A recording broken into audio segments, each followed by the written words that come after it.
Hello students, कैसे हैं आप सब लोग। तो आज हम डायरेक्टिंग थोड़ा बड़ा है, कंट्रोलिंग छोटा सा चैप्टर है।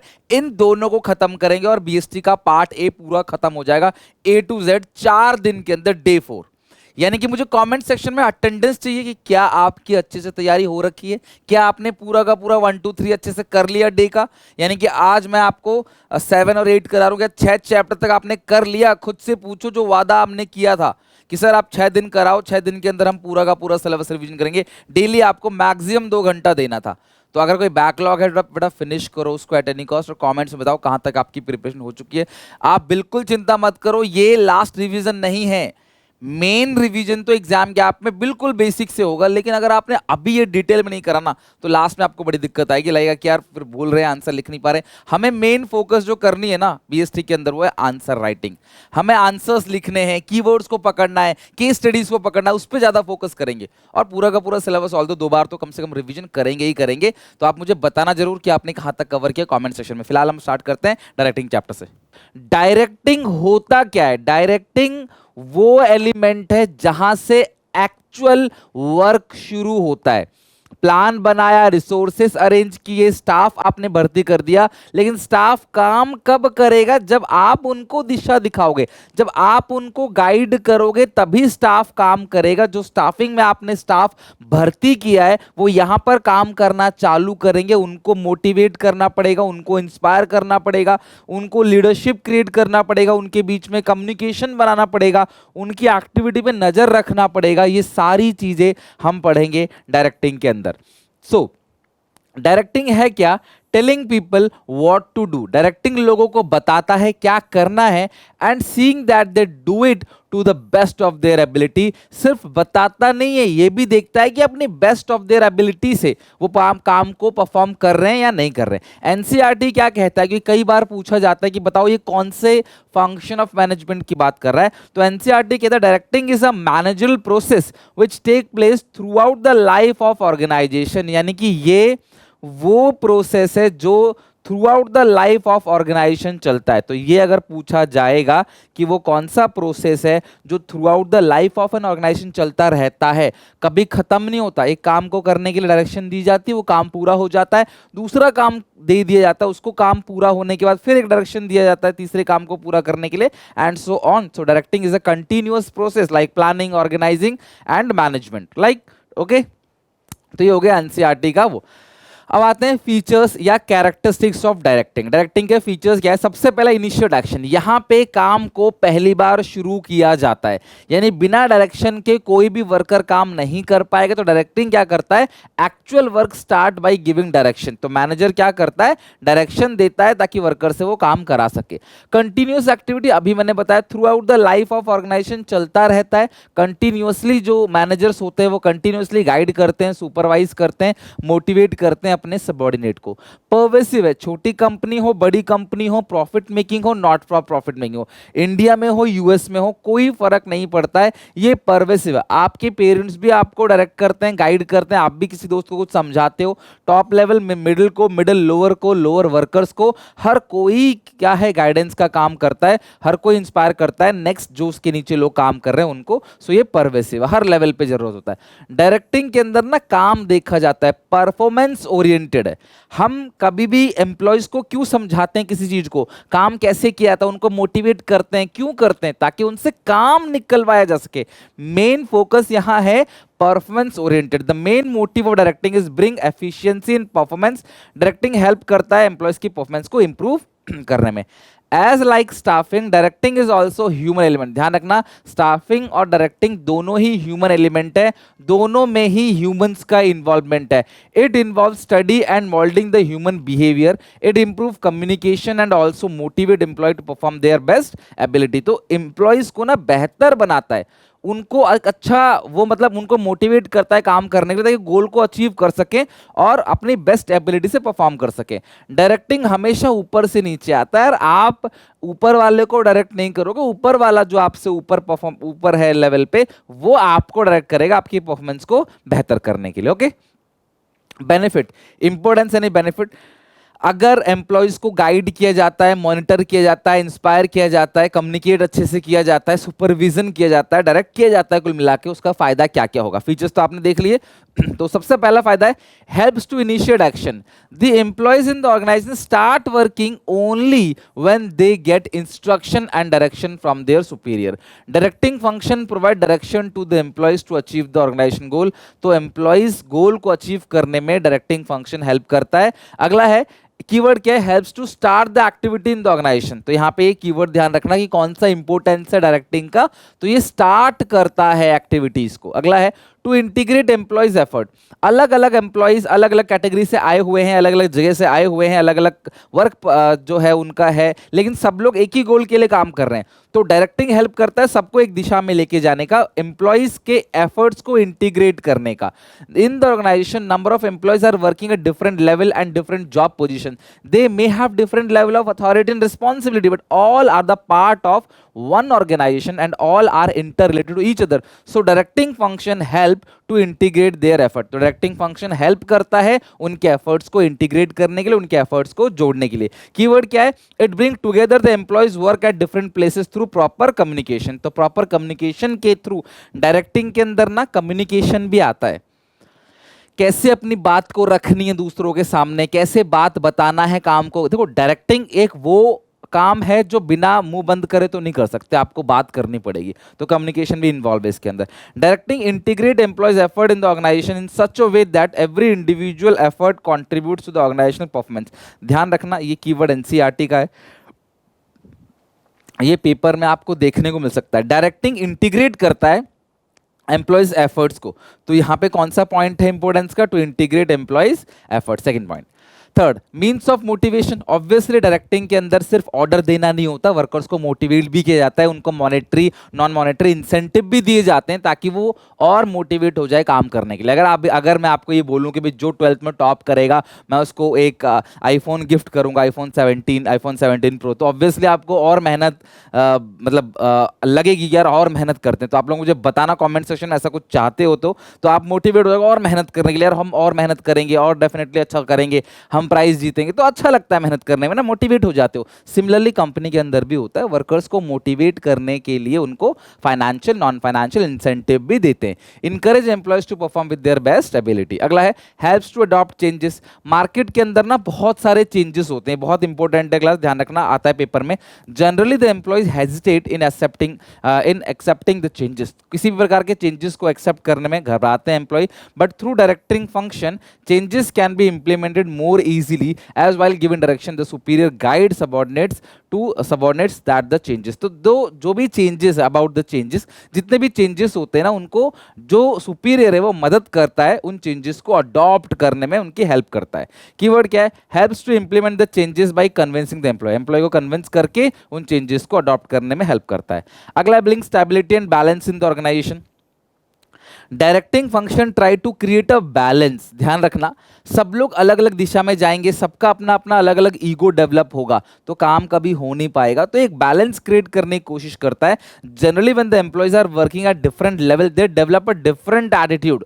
टॉप लेवल वाला सोचता है भाई मैं ही सब कुछ हूँ, भैया ऐसा नहीं है, लो लेवल वाला भी इंपॉर्टेंट है।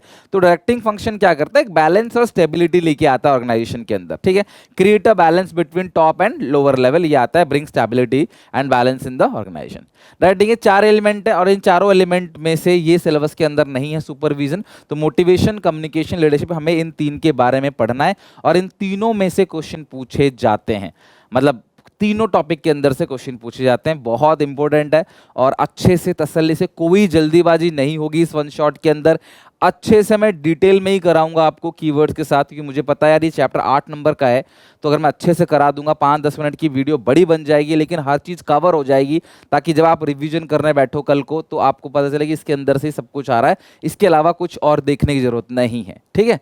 सबसे पहले मोटिवेशन। तो अच्छा, मैं सुपरविजन के बारे में बता देता हूँ क्लास, 2 वर्ड से मिलकर बना, सुपर और विजन। विजन मतलब देखना, सुपर मतलब ओवर एंड अबव। तो सारे के सारे एम्प्लॉयज पे नजर रखना, जो सुपरवाइजर करता है, बेसिकली एम्प्लॉयज के ऊपर नजर रखना कि एम्प्लॉयज क्या क्या कर रहे हैं, कुछ गलती कर रहे हैं तो उनको सुधारो उसी पॉइंट ऑफ टाइम पे, निगरान रखना, सबको देखना। 50 लोग काम कर रहे हैं, एक सुपरवाइजर 50 के 50 लोगों पे नजर रखता है, तुम सही से काम कर रहे हो, सबके सब नहीं कर रहे, उनको गाइड करता है, उनको गलतियों को ठीक कराता है। This is called supervision. इससे ज्यादा इसके बारे में कुछ नहीं पढ़ना है। नेक्स्ट आते हैं मोटिवेशन। ध्यान समझना, अब ये जो वर्ड है ना, ये सब जानते हो अच्छे से कि क्या होता है मोटिवेशन।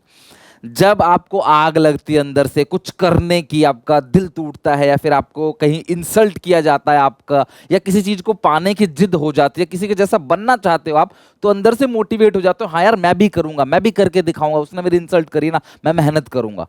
तो भैया वो चीज आपके अंदर आग लगा के रखती है, उसी को कहते हैं मोटिवेशन। उससे क्या होता है, बेस्ट अपना परफॉर्म देते हो। जिम में 4 पुशअप एक्स्ट्रा मारते हो, है ना, जिम में भाई 2-4 रैप एक्स्ट्रा लग जाते हैं, जब अंदर से आप आग लगी होती है, मोटिवेट रहते हो। लेकिन क्या हमेशा के लिए मोटिवेट रहा जा सकता है? अभी आप किसी की बात सुनोगे मोटिवेट हो जाओगे, लेकिन आधे 1 घंटे बाद डाउन हो जाओगे। तो मोटिवेशन कब आता है, मोटिवेशन है क्या एग्जैक्टली, यहां समझते हैं। तो motivation can be defined as stimulating, inspiring and inducing the employees to perform their best ability. Motivation एक साइकोलॉजिकल टर्म है, इट मींस इसको फोर्स नहीं किया सकता, तुम्हें मारपीट की कोई मोटिवेट नहीं कर सकता। Motivation is an internal feeling, अंदर से आता है, यस मैं करूंगा, मैं श्रीराम कॉलेज ऑफ कॉमर्स तक पहुंचूंगा, अपने पेरेंट्स को ले जाकर एसआरसीसी के क्लॉक टावर के नीचे खड़े होके मुझे फोटो खिंचवानी है। ये जो आग है, ये जो मोटिवेशन आपको मेहनत करने के लिए प्रेरणा देगा कि यार मैं और मेहनत करूंगा, मैं 1 घंटा पढ़ूंगा, मैं फोन नहीं चलाऊंगा, इंस्टाग्राम की रील देख के मुझे क्या मिलेगा, फालतू बातों में पढ़ के मुझे क्या मिलेगा, मैं अच्छे से पढ़ूंगा, लाइफ अच्छे से बनाऊंगा, मेरा 50 लाख 60 लाख का पैकेज लगेगा, इवन करोड़ का पैकेज लगेगा मेरा। तो वो जब दिमाग में रख के मेहनत करोगे ना, तो ही आगे बढ़ोगे। मजाक कौन नहीं लेना चाहता, हर कोई सोना चाहता है देर तक, हर कोई दिन भर रील देखना चाहता है, बैठे बैठे पैसे कमाना चाहता है, दुनिया भर में घूमना, दुनिया भर का खाना खाना, कपड़े खरीदना, नए फोन गैजेट्स, हर कोई चाहता है। लेकिन उसके लिए आपको एफर्ट्स डालने पड़ेंगे, अपने पैसे से कमाओगे ना तो एक आग लगेगी। तो मोटिवेशन क्या करता है, आपके अंदर आग लगाता है ताकि आप बेस्ट एबिलिटी से परफॉर्म कर सकते हो। ये अंदर से आता है, अपने आप काम करने की इच्छा जगती है, कोई दूसरा इंसान जबरदस्ती नहीं कर सकता। हाँ, आपको इंड्यूस कर सकता है या फिर आपको इंस्पायर कर सकता है। आप किसी को देखते हो कि यार इस एज में नीरज चोपड़ा ने जो है वो गोल्ड जीता है, मैं भी मेहनत करूंगा, देश के लिए कुछ करूंगा, उसको देख के आप इंस्पायर हो रहे हो, ऐसा हो सकता है।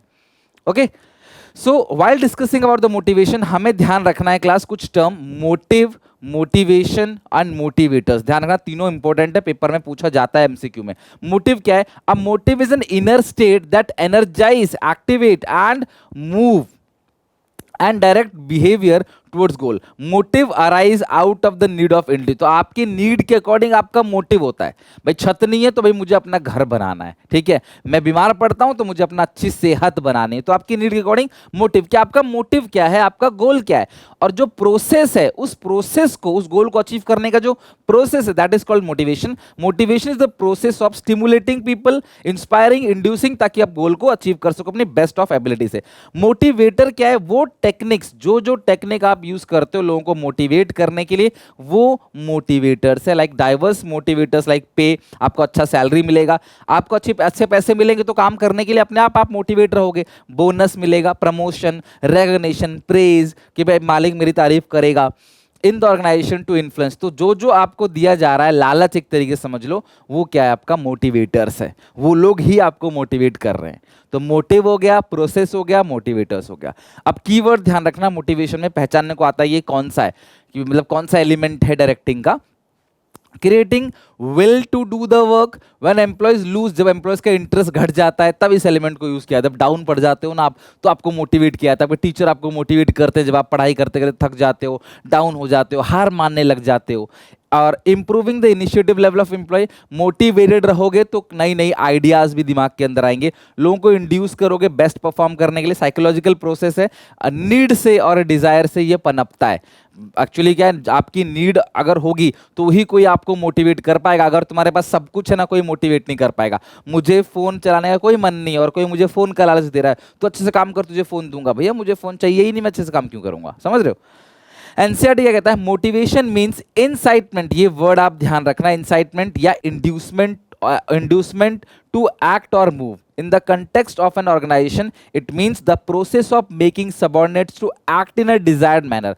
एक ऐसा प्रोसेस जहां पे वर्कर्स को आप इस लायक बनाते हो कि डिजायर मैनर में उनसे काम कराते हो ताकि वो गोल को अचीव कर सके, दिस इज कॉल्ड मोटिवेशन। अब मोटिवेशन का एक प्रोसेस है, तो ये प्रोसेस लाइन बाय लाइन याद करना। मेरी रिक्वेस्ट यही रहेगी, छोटा सा प्रोसेस एक बार कमेंट सेक्शन में लिख लो, क्योंकि जब आप लिख लोगे तो आपको याद हो जाएगा। तो हाथों में लिख लो, पेन में लिख लो, जहां मौका मिले कॉपी कॉपी पेन पे कहीं भी लिख लो, कहीं बुक के पीछे इसे लिख लो, आपको याद हो जाएगा। सबसे पहले मोटिवेशन की जरूरत कब पड़ती है? जब नीड पूरी नहीं है, अनसेटिस्फाइड नीड, नीड पूरी नहीं हो रही। जब आपकी नीड पूरी नहीं होगी तो खुश थोड़ी रहोगे, टेंशन में आ जाओगे। टेंशन में आ जाओगे तो ढूंढोगे ड्राइव कि भैया उस टेंशन को कैसे खत्म किया जाएगा, वो टेंशन कैसे खत्म होगी, फिर उसके अकॉर्डिंग अपने बिहेवियर को चेंज करोगे। चेंज करते ही नीड सेटिस्फाइड हो जाएगी, आपकी टेंशन खत्म हो जाएगी। मैं एग्जांपल देता हूं, आप किसी भी एग्जामिनेशन में पास ही नहीं हो रहे, क्लास में यूटी में फेल होते चले जा रहे हो, तो क्या होगा? टेंशन कि भाई मैं अपने सब्जेक्ट टेस्ट में फेल हो गया, यूनिट टेस्ट में फेल हो गया, एसेज में फेल होता जा रहा हूं, अपने हाफ ईयरली में फेल हो गया, तो भाई टेंशन हो जाएगी। टेंशन हो जाएगी तो सुनो, टेंशन का इलाज क्या है? अब ये टेंशन खत्म करने के लिए मुझे पास होना पड़ेगा। फिर पास होने के लिए सर्च बिहेवियर, बैठे बैठे थोड़ी पास हो जाओगे, ट्यूशन लगवाना पड़ेगा, सुनील सर की वीडियोस देखनी पड़ेंगी, क्वेश्चन जो क्लास में कराएं उनको पढ़ाना पड़ेगा, वन शॉट देखना पड़ेगा।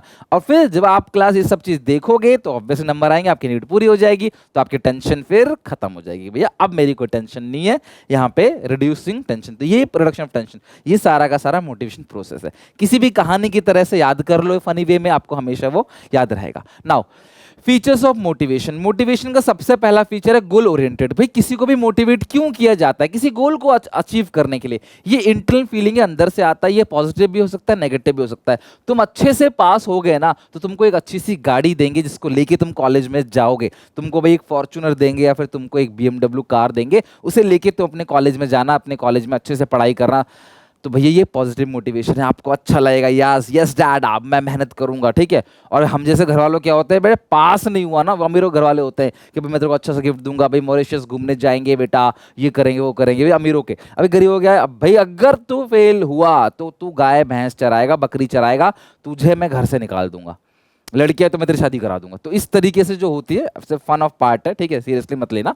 तो उसको क्या बोलते हैं? Negative motivation. कई बार ऐसा भी होता है ना कि शेर अगर आपके पीछे पड़ गया तो आप उसेन बोल्ट से भी तेज दौड़ पड़ोगे, आपको पता नहीं चलेगा आप इतनी तेज दौड़ पड़े अगर शेर आपके पीछे पड़ गया। तो वो क्या है? नेगेटिव मोटिवेशन है। कई बार क्या हो, डर के माहौल में भी काम हो जाता है। तो पॉजिटिव मोटिवेशन, नेगेटिव मोटिवेशन काम दोनों ही करता है।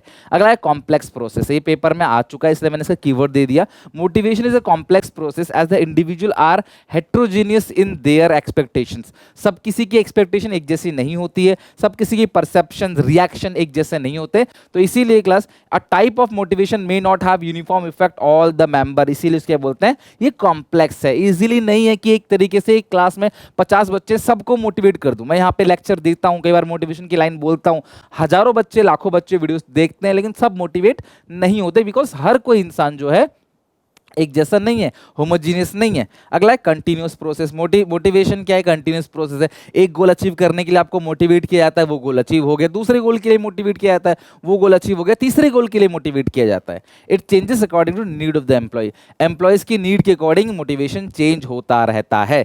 ये मैं आगे मास्लो की एक नीड हायरार्की थ्योरी है, मैं उसकी बात करूंगा, बहुत मजेदार है, बहुत सीखने को मिलेगा, पेपर में भी आता है कि आप की नीड को देखते हुए आपको मोटिवेट किया जा सकता है। आप जिसे पसंद करते हो, अगर वो आपको कोई काम करने को कह दे तो आप जी जान लगे वो काम कर लोगे, लेकिन और कोई कहेगा तो छोड़ कौन कर रहा है।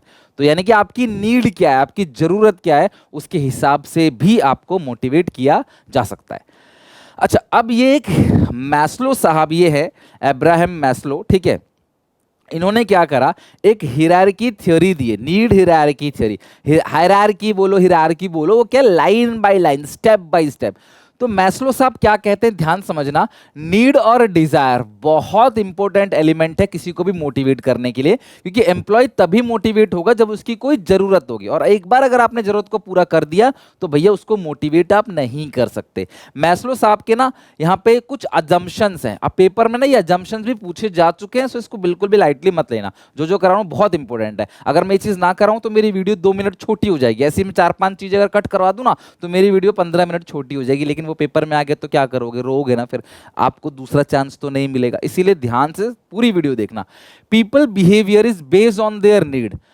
इंसान का जो बिहेवियर है ना, वो उसकी नीड के अकॉर्डिंग है। उसको कोई नीड नहीं ना, ठुल्ल रहेगा वो, एकदम बैठा रहेगा, कोई जरूरत नहीं है, मेरे कोई जरूरत ही नहीं है, घर से खाना मिल रहा है, हर चीज मिल रही है, मोबाइल फोन मिल रहा है, मैं क्यों मोटिवेट हूँ काम करने के लिए, सब कुछ तो मिल ही रहा है। ठीक है, इसलिए देखा होगा ना बिहार में सबसे ज्यादा आईएएस बनते हैं कि उन्होंने गरीबी देखी है। तो वो जो गरीबी उन्होंने देखी है ना, उस गरीबी के हिसाब से वो मेहनत करना जानते हैं, वो थकते नहीं है, उनका मूड स्विंग नहीं होता, वो जी जान लगा के मेहनत करते हैं, डिप्रेशन में नहीं जाते, और वो फिर अच्छा करके निकलते हैं। तो हाँ, हमेशा ये जरूरी नहीं होता, लेकिन हाँ, आपकी नीड डिसाइड करती है कि आपको मोटिवेट होना है या नहीं होना। Satisfaction of such need influence their behaviour. अगर तुम्हारी कोई जरूरत है और मैं तुम्हें उस जरूरत के लिए मोटिवेट करूं, तुम्हें एसआरसीसी जाना है, तुम चाहते हो तुम Shri Ram college of commerce के अंदर घुसो, वहां पे तुम्हारा एडमिशन हो, और मैं तुम्हें उस चीज के लिए मोटिवेट करूंगा, तो तुम्हारा मोटिवेशन हो जाएगा। अब तुम्हें विदेश में पढ़ने जाके मैं तुम्हें एसआरसीसी के लिए मोटिवेट कर रहा हूं, कहां से मोटिवेट हो जाओगे, खुद सोचो। तो नीड के अकॉर्डिंग इंसान मोटिवेट होता है, और लोगों का जो नीड है ना, वो भी धीरे धीरे क्या होता है, बढ़ता चला जाता है। नीड हमेशा जीरो से ऊपर चलता है। पहले आप सोचोगे यार मेरे को एक साइकिल मिल जाए, बढ़िया साइकिल मिलते ही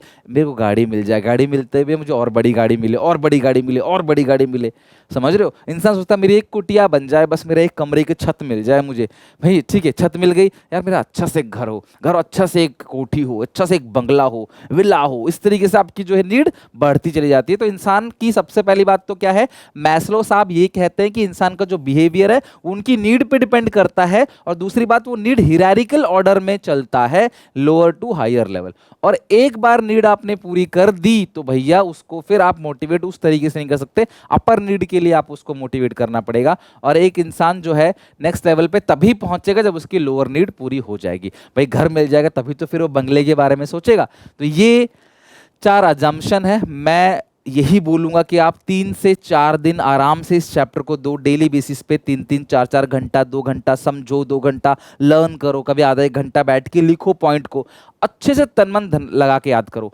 कुल 12 चैप्टर बीएसटी में है, तो 12 दिन में तो देखो बीएसटी कवर होगी नहीं, ऐसा सोच के थोड़ी इतना छोटा सिलेबस बनाया 12 दिन का। लेकिन हाँ, आपको 12 महीने मिलते हैं पूरे 12 के लिए, तो 12 महीने नहीं तो कम से कम आप 4 दिन जरूर एक चैप्टर के ऊपर दो, तसल्ली से पढ़ो, सुनो, समझो, बुक की रीडिंग करो। मेरी एनसीईआरटी की लाइन भी मैंने डाल रखी है इसके अंदर, आप कनेक्ट कर जाओगे, मजा आएगा आपको बनाने में। 3-4 दिन में चैप्टर स्ट्रांग हो जाएगा।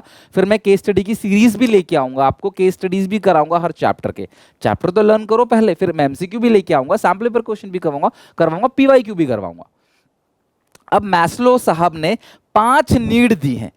मैस्लो साहब ने कहा है, ये पैरामिड बना रखा है कि 5 नीड है, हम line by line in 5 need को पूरा करेंगे, line by line. Physiological need, safety security need, steam need, ठीक है, ये हो गया class social need, steam need, last में हो गया सेल्फ एक्चुअलाइजेशन नीड। ये 5 नीड है, मैं 5 नीड के बारे में एक करके बात करता हूं। तो सबसे पहला है फिजियोलॉजिकल नीड। सबसे पहले इंसान को रोटी कपड़ा मकान चाहिए। तो जब भी आपकी नौकरी लगती है तो आपको यही है कि यार मेरा रोटी कपड़ा का मकान का मतलब रहने का, खाने पीने का जुगाड़ हो जाए। So hunger, thirst, shelter, sleep and sex are some examples of these needs. तो ये एक बेसिक नीड है किसी भी ह्यूमन की, अलाइन एनसीईआरटी से ही मैंने उठा रखा है। और ये नीड कैसे पूरी होगी, मॉनेटरी इंसेंटिव से। कोई बेचारा भूखा है और मैं उसे ज्ञान पेलने में लगाऊं, यस तू कर सकता है, मेहनत कर, आगे बढ़, ये वो, भैया बोलेगा भैया मुझे भूख लगी है, पहले तू खाना दे दे, मेरा दिमाग काम नहीं कर रहा। तो सबसे पहले इंसान को अगर मोटिवेट करना है तो फिजियोलॉजिकल नीड सबसे पहले पूरी करनी पड़ेगी, रोटी कपड़ा मकान, और वो किससे होगा, फाइनेंशियल इंसेंटिव से, यानी मॉनेटरी इंसेंटिव से। दूसरा है सेफ्टी सिक्योरिटी नीड्स। आज उसकी रोटी कपड़ा मकान की नीड आपने पूरी कर दी तो वो सोचेगा कि मेरा फ्यूचर भी सिक्योर रहे, मुझे फ्यूचर में भी रोटी कपड़ा मकान मिलता रहे। सरकारी नौकरी में जॉब सिक्योर होती है, इसलिए सब लोग सरकारी नौकरी भी लेना चाहते हैं कि भाई एक सैलरी भले ही कम है पर मेरी जॉब सिक्योर है, काम नहीं भी करूंगा तो भी कोई निकालेगा नहीं, ये सोच रहती है। फिजिकल एंड इमोशन हार्म, ध्यान रखना ये फिजिकल और इमोशनल हार्म की बात करता है। Example job security, stability of income, permanent नौकरी हो जाए, पेंशन प्लान आपको मिल जाए, these are safety security need. कि आप जहां, पहली नीड रोटी कपड़ा मकान, दूसरी नीड जहां आप काम कर रहे हो वहां आपकी लाइफ सिक्योर हो और आपका भविष्य भी सिक्योर हो, कि आज तो आपका रोटी कपड़ा मकान की नीड पूरी हो रही है, फ्यूचर में भी वो चीज पूरी हो सके।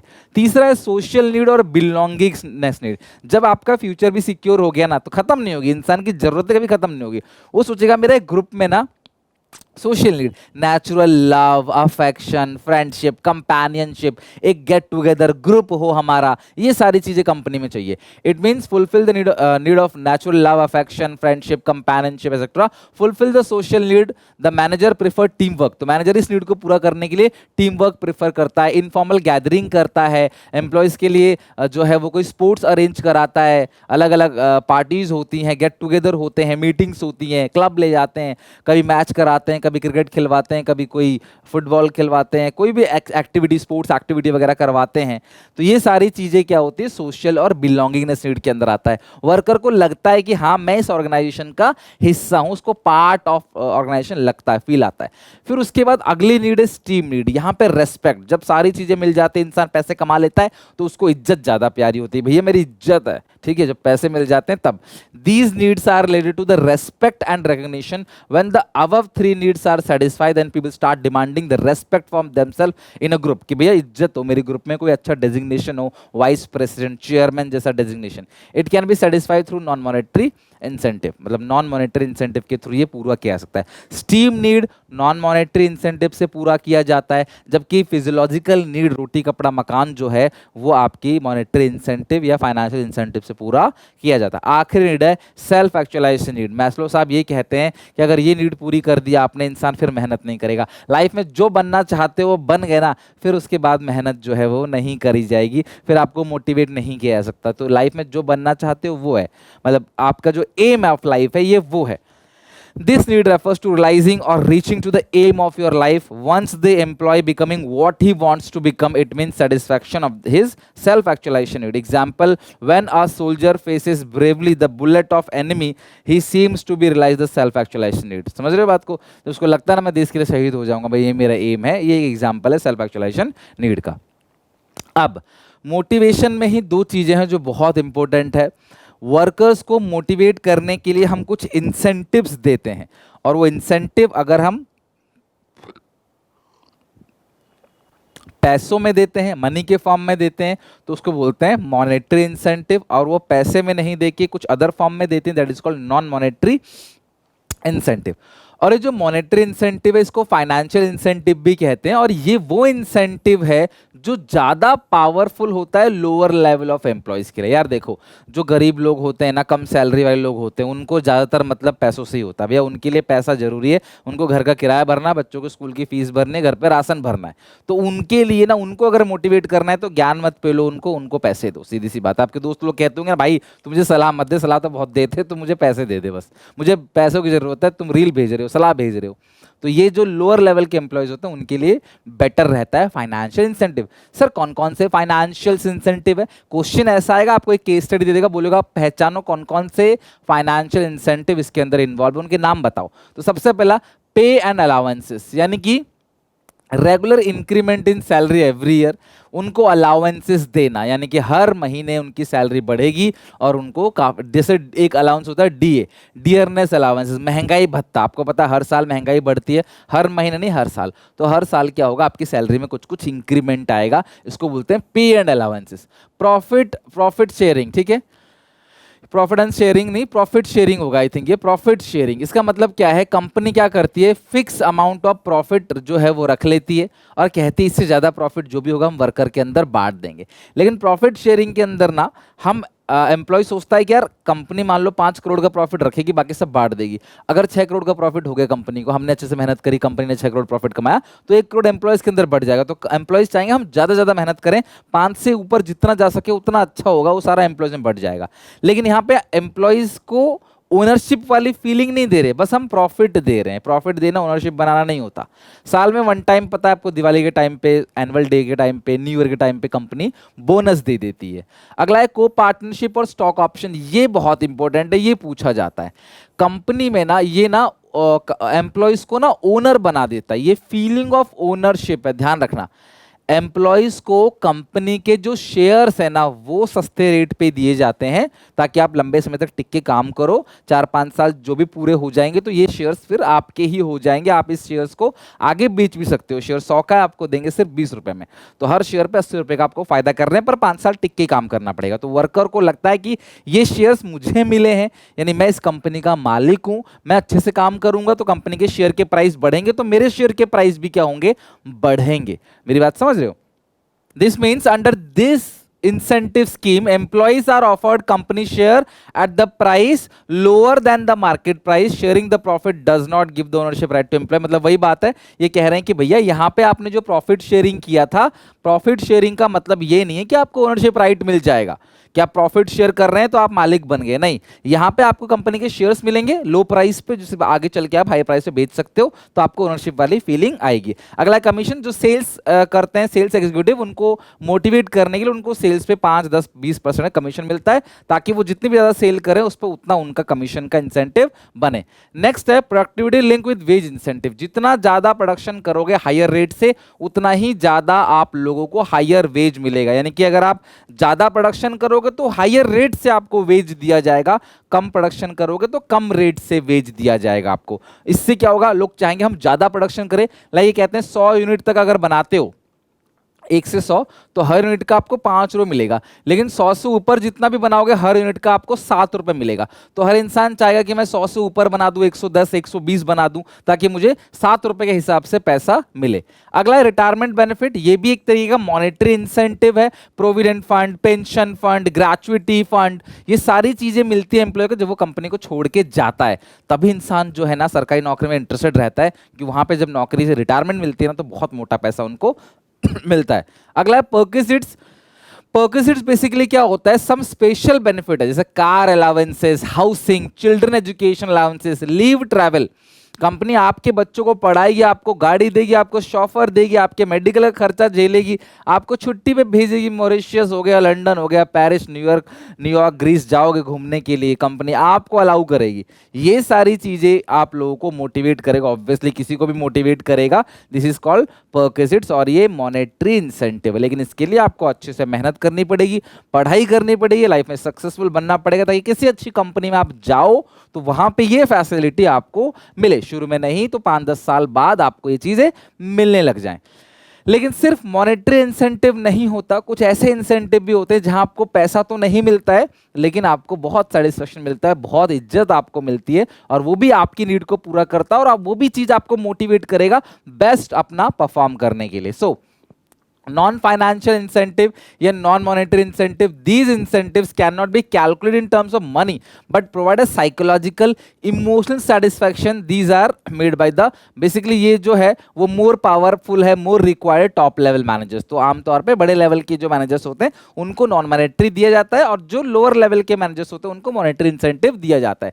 तो सबसे पहला जो है नॉन मॉनेटरी इंसेंटिव के अंदर कॉमन टाइप, वो स्टेटस है, आपका रैंक, आपकी अथॉरिटी, आपकी रिस्पॉन्सिबिलिटीज जॉब के रिगार्डिंग दी गई है, आपको जो प्रेस्टीज मिलती है, जो इज्जत मिलती है, इज्जत, रैंक, वो आपके लिए क्या है, मोटिवेशन काम करती है, आपका स्टेटस। अगला है आपको मौका दिया जा रहा है कि फ्यूचर में आपका प्रमोशन होगा। प्रमोशन कर नहीं रहे क्योंकि फिर तो वो फाइनेंशियल इंसेंटिव हो जाएगा, आपको अपॉर्चुनिटी दे रहे हैं कि अच्छे से काम करोगे तो फिर आपका इस लेवल पे प्रमोशन हो जाएगा, अपर लेवल पे आप और अपर लेवल पे चले जाओगे, सीनियर वाइस प्रेसिडेंट बन जाओगे वाइस प्रेसिडेंट से, तो ये भी आपको मोटिवेट करेगा। This is called career advancement opportunity. अगला है सबसे ज्यादा और सबसे common employees recognition scheme. It means giving a special regard, special respect which satisfy the ego of subordinate. When employee are appreciated for their good performance they feel motivated. आप अच्छा करते हो, आपके सर पे हाथ रखा जाता है, आपकी पीठ थपथपाई जाती है, आपको मोटिवेट किया जाता है, हाँ आपने बहुत अच्छा किया, ऐसी कीप अप, मेहनत करते चलो और आगे बढ़ते चलो, तो आपको अच्छा फील आएगा, आप और अच्छे से काम करोगे।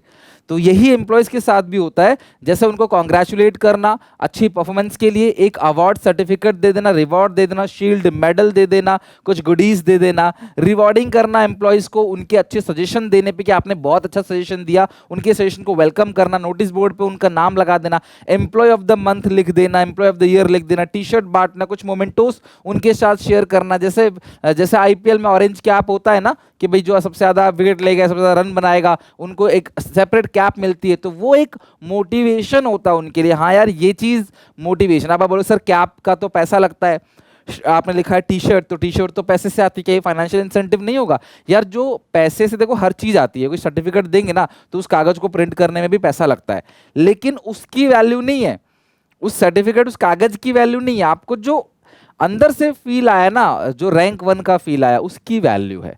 आपके लिए क्लैपिंग करवाई, आपको आपके आपको स्कूल में असेंबली में बुला के फ्रंट में आपकी रिस्पेक्ट करी गई, आपके बारे में कुछ अच्छा बोला गया, वो मोटिवेट करेगा। आपको कोई शील्ड मिली है, आपको कप मिला है, तो भैया वो तो आप मार्केट से भी खरीद के ला सकते हो, लेकिन वो फील थोड़ी देगा वो। भैया अगर मैं अलग अलग शील्ड जाके, वर्ल्ड कप तो मार्केट से खरीद के भी ले आया कोई कोई कंट्री, तो क्या वो वाली फील देगा उसको? नहीं, वो फील नहीं देगा, भले वो खरीद के ला सकता है लेकिन वो फील वो असली वाला ही देगा।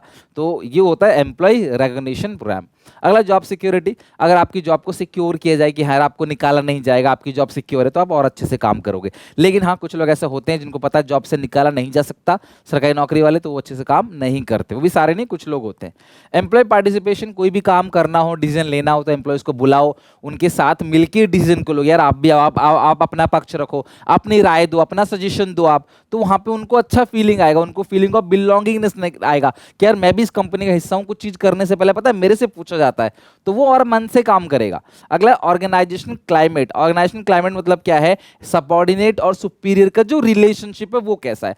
हमेशा ऐसा सुनने को मिलता है मालिक गलत रिलेशन रखता है, यानी कि गलत बिहेव करता है, सबऑर्डिनेट नीचे दिखाता है, उनको इंसल्ट करता है, उल्टा सीधा बोलता है, गाली गलौज करता है, तो यार ऐसे कंपनी नहीं चलने वाली। अगर अच्छे से ग्रो करना है, वर्कर को अच्छे से काम कराना है, तो उनके साथ अच्छा रिलेशन आपको रखना पड़ेगा, इज्जत उनको देनी पड़ेगी, यानी कि it refers to healthy relationship between superior subordinate. A positive approach adopted by the manager create a better organization climate, whereas a negative approach, अगर नेगेटिव अप्रोच रखेगा मैनेजर तो वो पूरा का पूरा क्लाइमेट स्पॉइल हो जाएगा, तो वर्कर मोटिवेट नहीं होंगे, छोड़ के चले जाएंगे। जॉब इनरिचमेंट या job autonomy, job enrichment job autonomy का मतलब क्या है? डिफरेंट टाइप ऑफ काम आप वर्कर को दो, चैलेंजिंग जॉब दो, अलग अलग टाइप के, रोज एक ही काम करते करते ना वो बोर हो जाएंगे, तो आपको डिफरेंट टाइप ऑफ देना पड़ेगा जॉब, चैलेंजिंग जॉब देना पड़ेगा, उससे क्या होगा? इंटरेस्टिंग जॉब देना पड़ेगा ताकि एम्प्लॉय सेटिस्फाई रहे और मोटिवेटेड रहे। So these are the common type of non monetary incentive.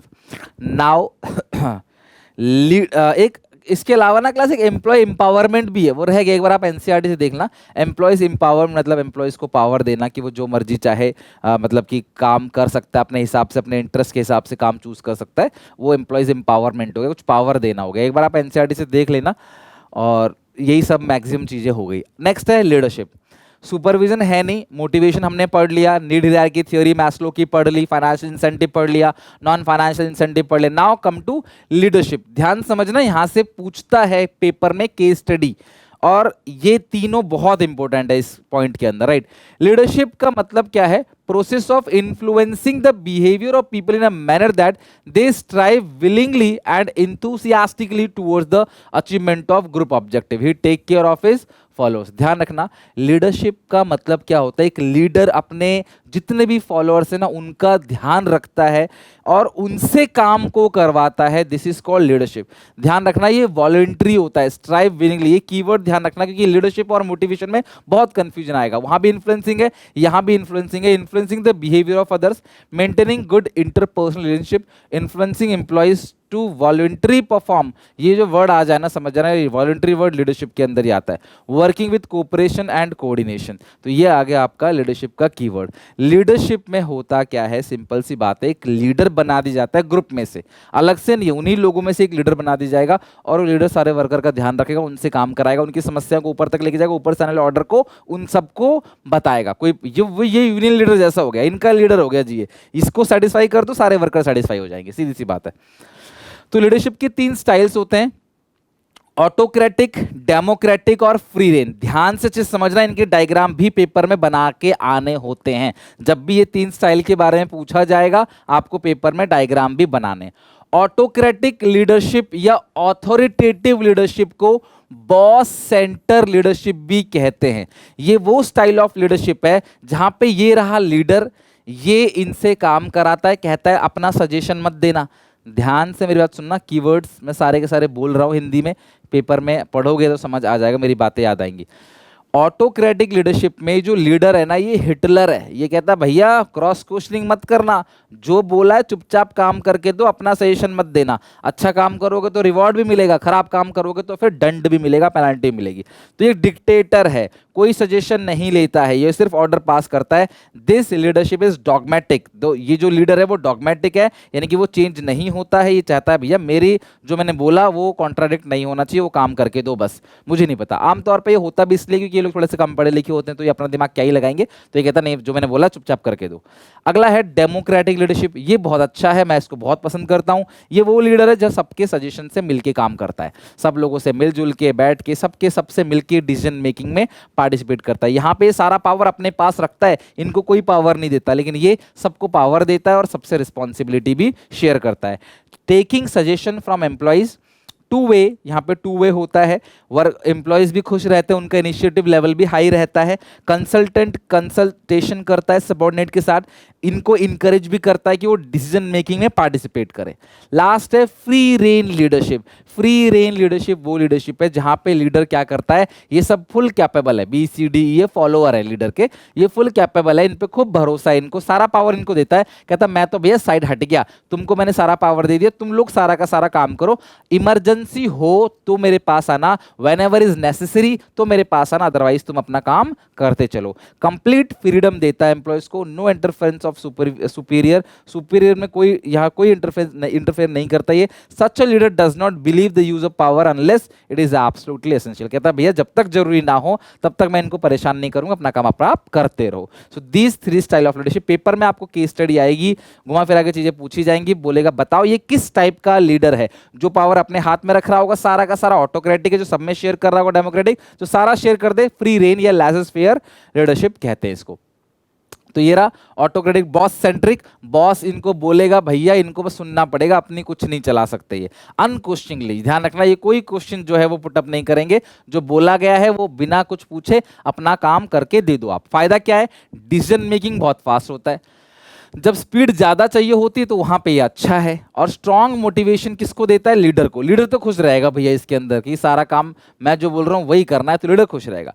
लेकिन इसका कुछ डिसएडवांटेज भी है, लाइक फ्रस्ट्रेशन आता है इसके अंदर, जो सबऑर्डिनेट से वो फ्रस्ट्रेट हो जाते हैं, उनका मोरल डाउन होता है, क्योंकि वो डिसीजन नहीं लेते, सिर्फ ब्लाइंड फॉलोअर्स बन जाते हैं लीडर के, तो उनका इनिशिएटिव लेवल, उनको सोच समझने की शक्ति जो है वो कम हो जाती है, उनकी क्रिएटिविटी जो है वो यूज नहीं हो पाती, ना ही उनका कोई डेवलपमेंट होता है, क्योंकि उनको तो अनस्किल्ड लोग हैं, उनको तो बस काम करना है, लैक ऑफ मतलब कि नॉलेज है उनको, तो उनको इस काम करना, अपना दिमाग कुछ नहीं लगाना। इसका एग्जांपल दिया था एडोल्फ हिटलर। हिटलर भी ऐसे ही करता था कि जो बोल दिया वो काम करना ही करना, अपना दिमाग मत लगाओ। डेमोक्रेटिक ग्रुप सेंट्रिक लीडरशिप भी बोलते हैं। अब डेमोक्रेटिक का फायदा क्या है, जो डेमोक्रेटिक लीडरशिप है उसका फायदा क्या है, जॉब सेटिस्फैक्शन बढ़ता है, वर्कर का मोरल बढ़ता है, डिसीजन मेकिंग एबिलिटी सबऑर्डिनेट्स की बढ़ जाती है, पॉजिटिव एटीट्यूड फॉर्मेशन होता है और लेबर छोड़ के नहीं जाते, ये फायदा है। और ध्यान रखना, this type of leadership is suitable when goal of companies to increase job satisfaction. अगर तुम्हें वर्कर को सेटिस्फाई करना है, वर्कर का जॉब सेटिस्फाई करना है, तो उसके लिए ये बहुत अच्छा काम करेगा। एग्जाम्पल इसका नारायण मूर्ति, ठीक है, जो इन्फोसिस के ओनर है, और वो वर्कर को सेटिस्फाई करने के लिए काम करते हैं कि वर्कर खुश रहे, ठीक है। ऑल्दो कुछ विवादित बयान आते रहते हैं इनकी तरफ से, बट खैर वो अपार्ट है। डिसएडवांटेज क्या है, टाइम कंज्यूमिंग है, सबसे सलाह लेना टाइम कंज्यूमिंग है, और सबसे सलाह ले रहे हो तो सबके ऊपर एक रिस्पॉन्सिबिलिटी का बर्डन भी आ जाता है। फ्री रेन, लीडर कहता है भाई मैं तो आराम कर रहा हूँ, तुम अपना सारा का सारा काम करो, वेन एवर इज नेसेसरी तो ही मेरे पास आओ, वो पावर को अवॉइड करता है। फायदा क्या है, positive effect on job satisfaction, worker तो बहुत खुश रहेंगे, वर्कर का पूरा डेवलपमेंट होगा, सारा काम वर्कर को ही करना है, लीडर का कोई कॉन्ट्रीब्यूशन नहीं है, तो वर्कर का डेवलपमेंट होगा। लेकिन यहाँ पे गाइडेंस जो है ना, सपोर्ट जो लीडर का, वो कहीं ना कहीं मिसिंग होता है, कॉन्ट्रीब्यूशन लीडर का जो है वो मिसिंग होता है। और सबऑर्डिनेट्स में वर्क इन डिफरेंट डायरेक्शन, ऐसा भी हो सकता है कि कोई केओस हो जाए, लड़ाई झगड़ा हो जाए, सबऑर्डिनेट अलग अलग डायरेक्शन में काम करने लगे, ऐसा भी यहाँ देखने को मिल सकता है। Last, communication. हमने लीडरशिप पढ़ लिया, मोटिवेशन पढ़ लिया, अब लास्ट टॉपिक है कम्युनिकेशन। लीडरशिप में वही 3 चीजें हैं, तो उसी से आएगा, ध्यान रखना। कम्युनिकेशन का मतलब क्या है कि भैया मैं आपसे कुछ कहना चाहता हूं, तो मैं बन गया सेंडर, आप बन गए रिसीवर, मैं आपसे जो कहना चाहता हूं वो बन गया मेरा कंटेंट ऑफ मैसेज, यानी कि वो क्या बन गया, मेरा मैसेज। अब मैं अपनी बात तुम तक पहुंचाऊंगा और तुम हाँ बोलोगे, सुनोगे मेरी बात को, फीडबैक दोगे, ये जो पूरा का पूरा प्रोसेस, इसको बोलते हैं कम्युनिकेशन प्रोसेस। लेकिन कम्युनिकेशन बेसिकली क्या है, एक लैटिन वर्ड कम्युनिस्ट से बना हुआ है, which means common, which consequently implies common understanding, यानी कि जो चीज मैं तुमको जिस सेंस में, जिस तरीके से समझाना चाहता हूं, वो तुम उसी सेंस में, उसी तरीके से समझो, मेरी बात का गलत मतलब मत निकालो, तो वो ही क्या कहलाता है, कम्युनिकेशन कहलाता है। Communication defined as different way, generally it is understood as a process. Communication क्या है? Process of exchange of ideas, views, fact, feeling etcetera between और अमंग पीपल। दो लोग हो तो बिटवीन, कई लोग हो तो among people, to create common understanding. Common understanding के लिए जब हम कई सारे लोग एक दूसरे से बात करते हैं, वही क्या है क्लास? आपका कम्युनिकेशन है। अब कम्युनिकेशन जो है एक प्रोसेस होता है, और मैं इसको एनसीईआरटी के अकॉर्डिंग ही कराऊंगा। आपके पास कोई भी बुक हो, आप उसको फॉलो मत करना, क्योंकि पेपर में ना एनसीईआरटी से ही वो आंसर बनेगा, तो किसी बुक में अगर थोड़ा बहुत आगे पीछे से दिया रहता है तो गलत हो जाएगा। तो कम्युनिकेशन प्रोसेस में प्रोसेस कुछ इस तरीके से, पहला, सेंडर, वो पर्सन जिसके मन में आइडिया आया है, वो जिसको शेयर करना चाहता है। मैसेज, वो कंटेंट है, वो आइटम है, मटेरियल है, जिसको वो शेयर करना चाहता है। मीडिया, वो तरीका है जिससे वो शेयर करेगा, रेडियो से, मोबाइल फ़ोन से, चिट्ठी से, ईमेल से, व्हाट्सएप से, जैसे भी शेयर करेगा। लेकिन मीडिया में शेयर करने से पहले, मैसेज को शेयर करने से पहले, ध्यान सुनना, यहाँ से एक नंबर में क्वेश्चन कई बार पूछा गया, मैसेज को एक ऐसे भाषा में कन्वर्ट कर दिया जाएगा, कोडिंग में, इन कोडिंग बोलते हैं उसको, ताकि इस मैसेज को रास्ते में कोई और ना पढ़ सके। तो जब आपका मैसेज जा रहा है रिसीवर के पास, तो बीच में कोई मैसेज जो है वो पढ़ ना ले, समझ ना ले, उसको कोई मिसयूज ना कर ले, इसलिए मैसेज को ऐसी भाषा में कन्वर्ट किया जाता है ताकि कोई उसको ना पढ़ सके। ठीक है, जैसे पुराने जमाने में राजा महाराजा हीरा वीरा छुपा कर, खजाना छुपा के रखते थे ना, तो डिकोडिंग करके पहेली सुलझा के रखते थे, कुछ वैसा ही समझ लो आप अभी के लिए। फिर रिसीवर वो पर्सन है क्लास जिसको मैसेज मिलना है, और रिसीवर जब फीडबैक देगा तभी ये कम्युनिकेशन का पूरा प्रोसेस खत्म होगा। लेकिन रिसीवर के पास जब मैसेज पहुंचता है तो इस भाषा में नहीं पहुंचता जिस भाषा में वो कन्वर्ट किया गया है, उसको वापस डिकोड किया जाता है। इनकोडिंग मतलब उसको लैंग्वेज में कन्वर्ट करना, उसको ठीक कर देना, दैट इज कॉल्ड डिकोडिंग। और ये जो मीडिया है, वहां पे क्लास यहाँ से एक लाइन खींचोगे और बनाओगे नॉइज। मीडिया में नॉइज आ सकता है, नॉइज मतलब किसी प्रकार का डिस्ट्रप्शन, ठीक है, मतलब डिस्टर्बेंस। कॉल पे बात कर रहा हूँ, पीछे कोई हॉर्न बजा रहा है, नेटवर्क कनेक्शन अच्छा नहीं है, चिट्ठी खो गई, व्हाट्सएप पे नेट अच्छा नहीं है, वीडियो कॉल पे अच्छे से इंटरनेट कनेक्शन नहीं आ रहा, तो वो सबको क्या बोलेंगे? नॉइज। कोई भी डिस्टर्बेंस जो इस मैसेज को यहाँ तक पहुँचाने में हो रही है, उसको हम लोग क्या बोलते हैं? नॉइज बोलते हैं। सो this is called communication process, और ये पूरा का पूरा एनसीईआरटी से उठाया हुआ है। ठीक है, देखो ये लिखा भी हुआ है नॉइज मीन्स, ये सारी चीजें लिखी, वही सारी चीजें। Noise means some obstruction or hindrance to communication. This hindrance may be caused due to sender, message, receiver. Some example of noise are ambiguous symbols that leads to faulty symbols। गलत लगाए, faulty encoding हो गई, और जब encode गलत हुआ, decode भी गलत होगा। टेलीफोन का कनेक्शन अच्छा नहीं है, रिसीवर जो है इनअटेंटिव है, और उसके अलावा फॉल्टी डिकोडिंग अच्छे से नहीं किया गया। Prejudice, obstructions of poor understanding, message को सही से समझाने जिसको समझाया आपने। गेस्चर्स एंड पोस्चर्स दैट में डिसऑर्ट द मैसेज, तो कई बार क्या लोग जो है वो चीज़ों को समझते नहीं है, सरकाज़म में वे में कुछ बोला है, लोग उसको सीरियसली ले लेते हैं। कई बार गेस्चर्स अच्छा नहीं है, पोस्चर अच्छा नहीं है, बोल रहा हूँ बहुत बड़ी चीज़ है ये, मतलब बहुत छोटी बात है ये, तो ये आप समझोगे ना भैया हाथ लग रहा है, बहुत बड़ी बात है, बोल रहे हो बहुत छोटी बात, तो कंफ्यूज जाओगे। बहुत सीरियस मैटर है, हंस के बात कर रहा हूँ, तो गेस्चर खराब अगर है ना, तो आपको समझ नहीं आएगा भैया मुझे हंसना है, जोक है क्या है। कम्युनिकेशन दो टाइप के होते हैं, फॉर्मली बात चल रही है, काम की बात चल रही है, रिस्पॉन्सिबिलिटी अथॉरिटी की बात चल रही है, वर्कलोड की बात चल रही है, पावर की बात चल रही है, ये सारी चीज़ें जो है टास्क की बात चल रही है, तो फॉर्मल कम्युनिकेशन है। हंसी मजाक गपशप काम से हटके चुगली चपाट चल रही है, वो सब चीज़ क्या हो गया? Informal satisfaction. ठीक है, मतलब इनफॉर्मल कम्युनिकेशन जिससे मेंटल सेटिस्फैक्शन मिलता है। So informal system of communication is generally referred as a grapevine। ध्यान रखना, इनफॉर्मल कम्युनिकेशन का जो नेटवर्क है उसको बोलते हैं नेटवर्क ऑफ ग्रेपवाइन, अंगूर को। देखो चुगली चपाट कैसे चल रही है, मस्ती चल रही है, हंसी मजाक चल रहा है ना, वो सारी की सारी चीजें क्या कहलाती है? Informal communication. और दोनों जरूरी है। Types of formal communication. अब फॉर्मल कम्युनिकेशन का टाइप क्या है? सबसे पहला वर्टिकल कम्युनिकेशन, ऊपर से नीचे या नीचे से ऊपर। ऊपर से नीचे मतलब डाउनवर्ड कम्युनिकेशन, नीचे से ऊपर मतलब upward communication.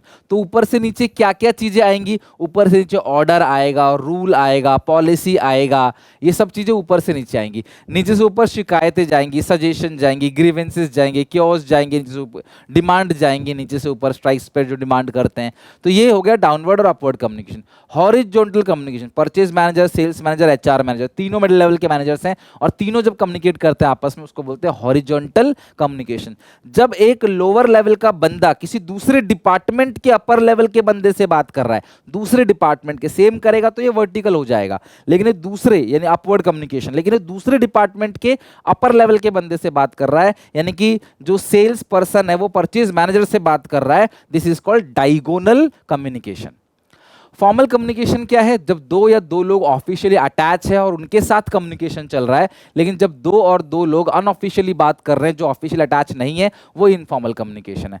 Formal communication return में होता है, इसलिए ये रिजिड है, इसको चेंज नहीं कर सकते। ये बातों से होता है तो ये फ्लेक्सिबल डायनामिक है, ये इंडिविजुअल टू इंडिविजुअल चेंज होता रहता है, किसने किसको क्या बोला क्या नहीं, कोई सबूत थोड़ी है। लेकिन फॉर्मल कम्युनिकेशन पूरा लेटर में आता है, आपकी स्कूल की छुट्टी का अनाउंसमेंट होता है ना, पूरा लेटर में लिख के आता है, आपकी टीचर साइन करती है, फिर आपको बताती है, ठीक है।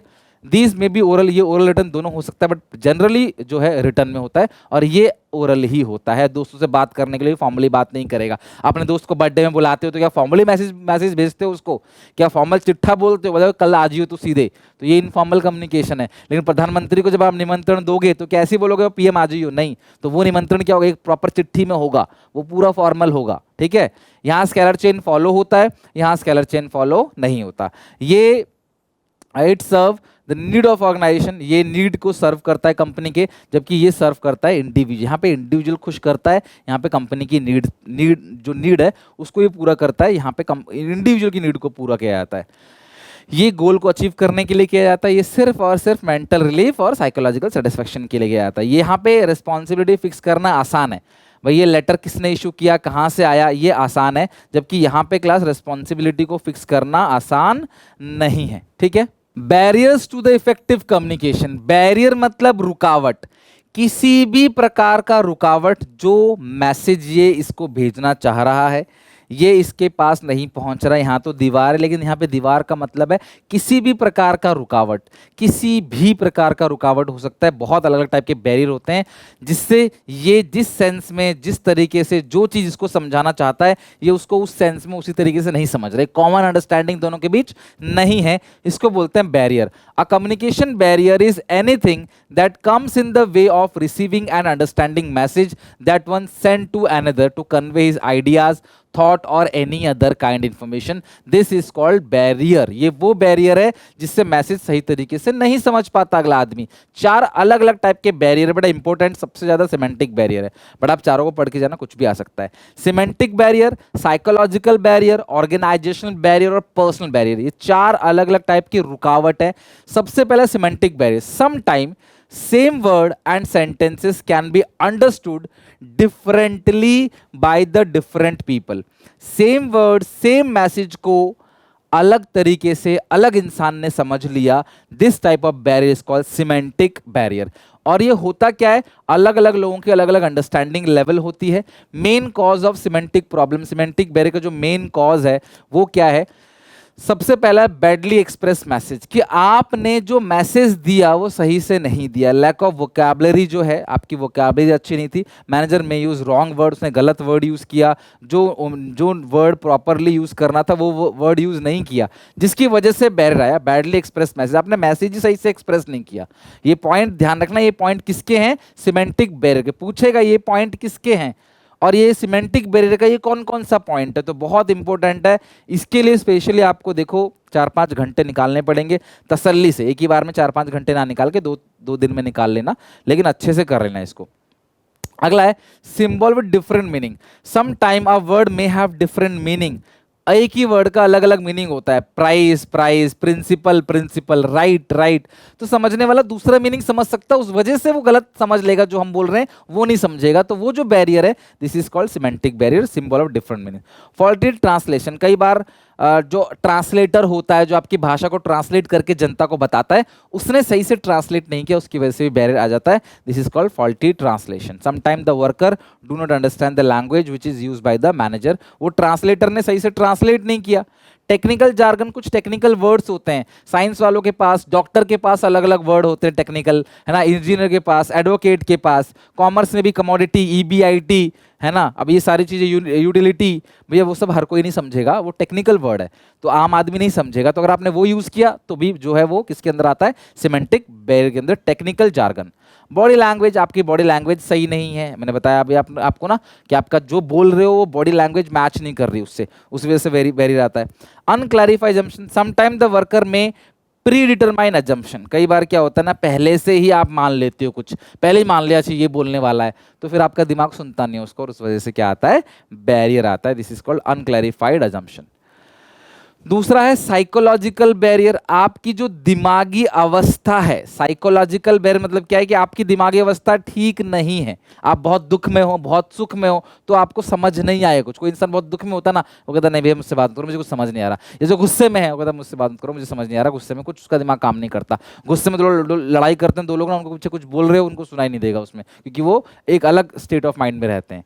तो साइकोलॉजिकल बैरियर मतलब आपका जो माइंड है, प्री मैच्योर इवोल्यूशन, आपने पहले ही कंक्लूजन डिराइव कर लिया मैसेज पूरा होने से पहले, टीचर ने पूरी बात बोली भी नहीं है अभी, तुम पहले ही समझ गया, हाँ समझ गया मैं क्या कह रहे हो, तो भैया वो भी एक तरीके का बैरियर है। वो क्या है, psychological barrier. Lack of attention, ध्यान से नहीं सुना। Loss of transmission and poor retention, जब मैसेज कई लोगों के थ्रू गुजरता है तो मैसेज अपनी ओरिजिनलिटी को खो देता है।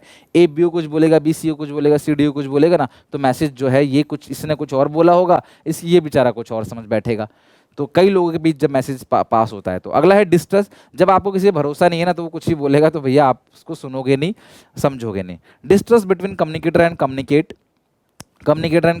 Act as a barrier if parties do not believe each other, they are not able to understand और each other message in original sense. जब दोनों लड़ाई करते हैं ना, दोनों दुश्मन है, अगर एक दूसरे को देख के स्माइल भी करेंगे, बोलेगा अच्छा तू हंस रहा है मेरे ऊपर, समझ रहे बात को, क्योंकि वही दोनों दुश्मन है। तो भाई अगर भरोसा नहीं ना एक दूसरे के ऊपर, तो भैया अगर भरोसा है, दो दोस्त है एक दूसरे को गाली दे के बात भी कर रहे हैं, तो वो गुस्सा नहीं आएगा, पता है कि यार ये बात में है, ऐसा कुछ दिल से सेंस नहीं है उसका। कोई दूसरा आदमी आगे गाली दे देगा तो आप लड़ाई कर बैठोगे, भाई दोस्त गाली देता है अरे ये और वो, तो चल जाता है, क्यों, क्योंकि आपको भरोसा है उसके ऊपर, ठीक है, ट्रस्ट है कि वो दिल से नहीं दे रहा है ऐसा।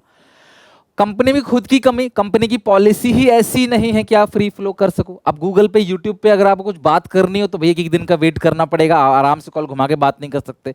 लेकिन इंडियन कंपनी में कोई प्रोडक्ट आप ले रहे हो, एसी ले रहे हो, आप सीधे कॉल घुमाते हो, आप बात करते हो, लेकिन वो बात नहीं कर पाते बिल्कुल भी। कुछ कंपनी की पॉलिसी ऐसी है, गूगल की पॉलिसी, फेसबुक की पॉलिसी कि फ्री फ्लो नहीं, फोन उठाया बात कर लेगा, बड़ी दिक्कत होती है बात करने में। इंस्टाग्राम वगैरह पे रूल्स रेगुलेशन, कंपनी के नियम कानून ऐसे हैं कि आप फ्री फ्लो इंफॉर्मेशन नहीं है, किसी से भी बात नहीं कर सकते, आप प्रॉपर परमिशन लेनी पड़ेगी बात करने के लिए।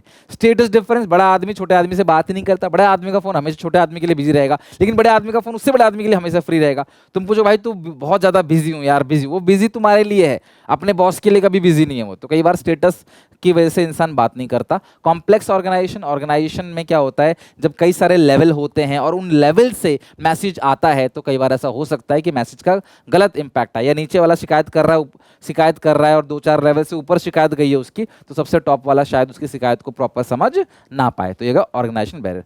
कुछ खुद की कमी भी है, पर्सनल बैरियर, आपको कॉन्फिडेंस नहीं है सबऑर्डिनेट्स पे। अगर मुझे तुम पे भरोसा नहीं है ना, तुमको मैं टॉपिक सिखा नहीं सकता कोई भी, मुझे पता है तुम ये नहीं कर पाओगे, तो मैं तुमको बस रफा दफा कर दूंगा, लेकिन तुम्हें समझ नहीं आएगा। तो कई बार आपने क्लास में देखा होगा कोई कमजोर बच्चा टीचर को कोई टफ क्वेश्चन पूछता है, तो टीचर समझ जाता है अरे भाई ये तो कुछ नहीं पढ़ता, नालायक है, ये इतना टफ क्वेश्चन कहाँ से पूछ रहा है, तो फटाफट फटाफट करके बस उसको दे देता है, भले समझ ना आए उसको करके दे देगा उसको, क्यों, उससे भरोसा ही नहीं है उसको।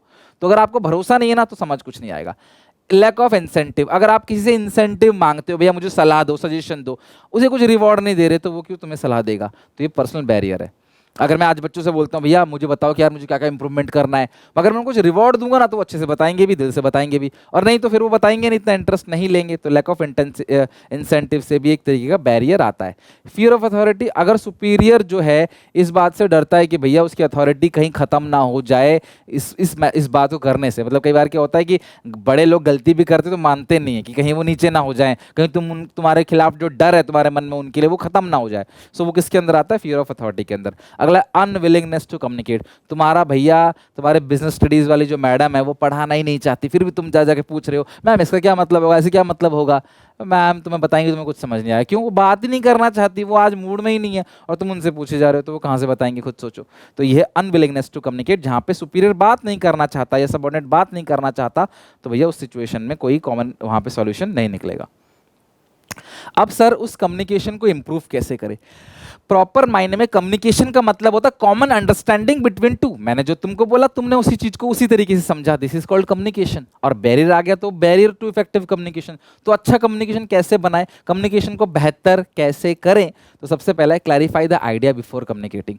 जो आप बात किसी से करने जा रहे हो उसको क्लैरिफाई कर लो, उसको एक दूसरे से डिस्कस कर लो पहले ही, ताकि माइंड में रहे आपका कि हाँ आप क्या बात करने जा रहे हो, उस बात को प्रॉपरली करो।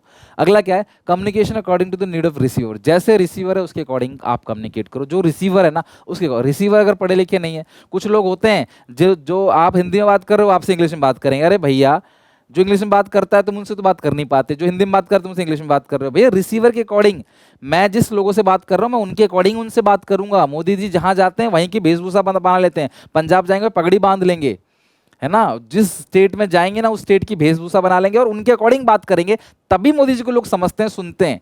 तो ये हो गया communication according to the need of the receiver. Consult the idea before communicating. जो भी कम्युनिकेट आप कर रहे हो तो भैया पहले दूसरों से कंसल्ट कर लो।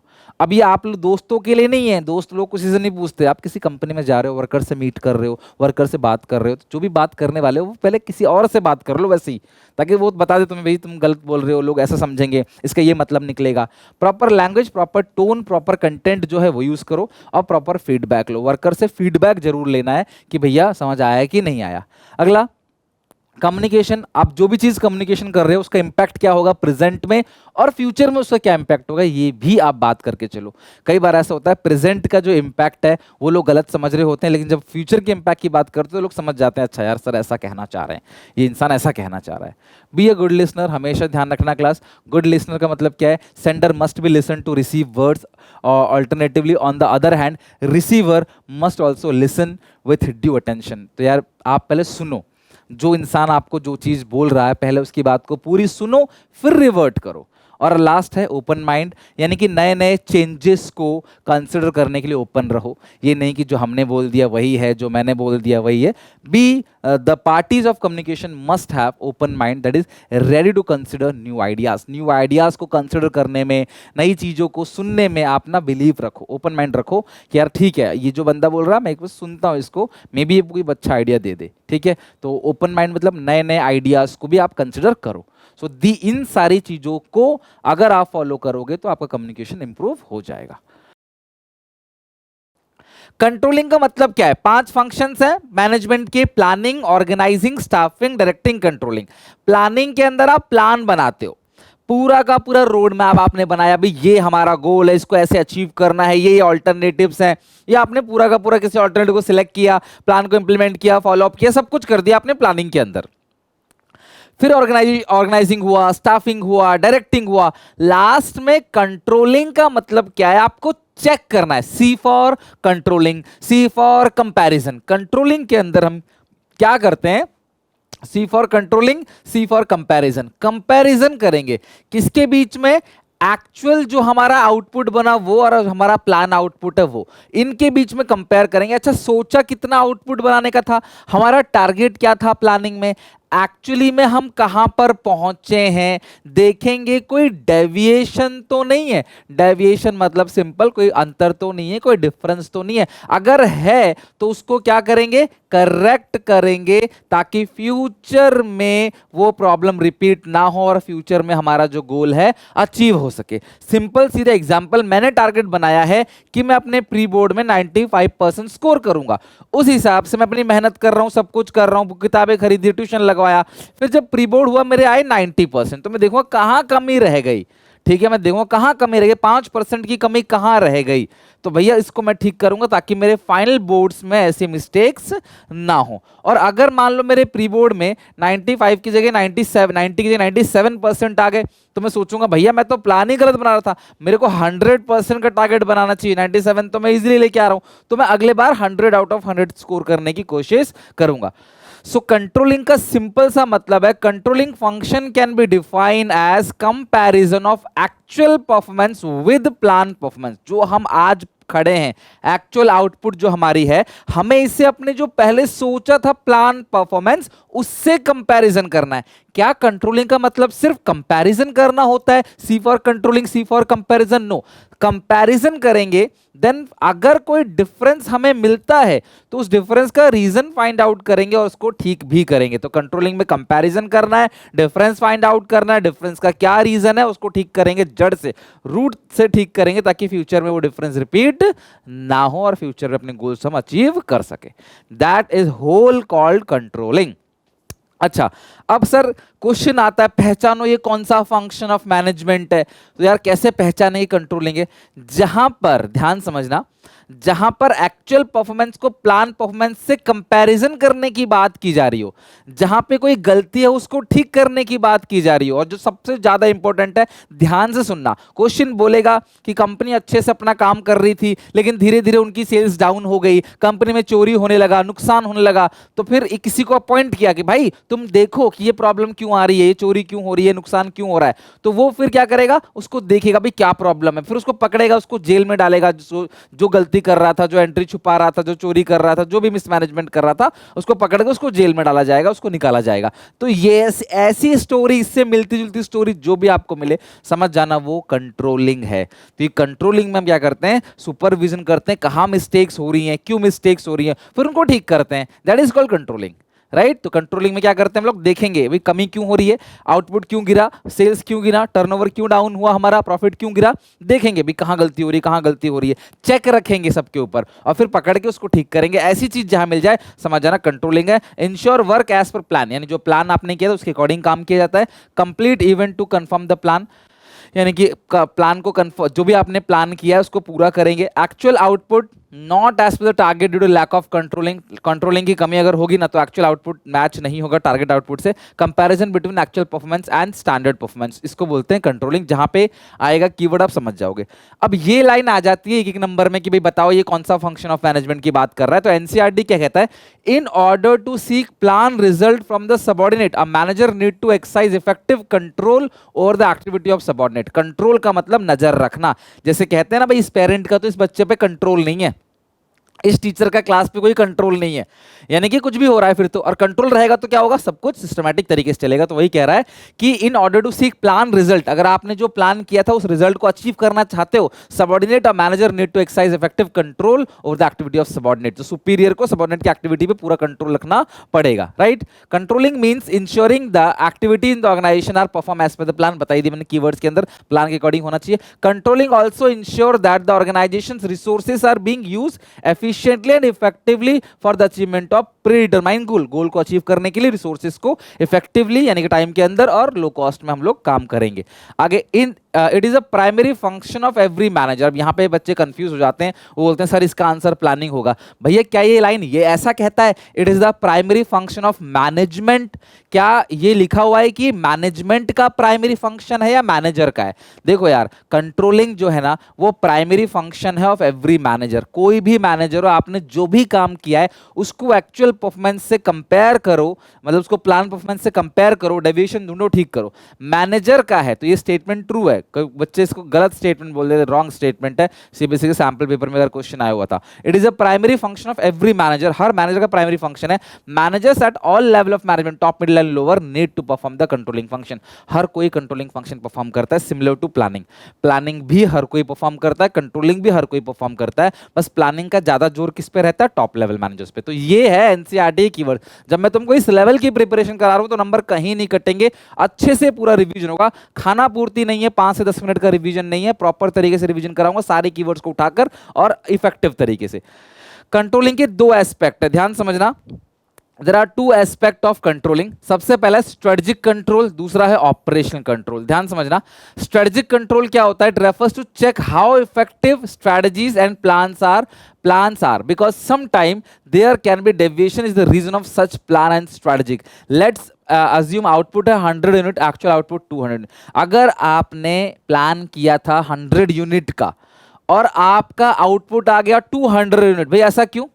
आपने प्लान किया था 100 यूनिट्स का, लेकिन आपका आउटपुट कितना आ गया 200 यूनिट्स, यानी कि आपने प्लान ही गलत बनाया, आपने स्ट्रैटेजी ही गलत बनाई है। सो ये हो गया स्ट्रैटेजिक कंट्रोल कि भी आपने जो स्ट्रैटेजी बनाई है वो सही बनाई है कि नहीं बनाई है, टारगेट सही बनाया है कि नहीं बनाया। This is called strategic control.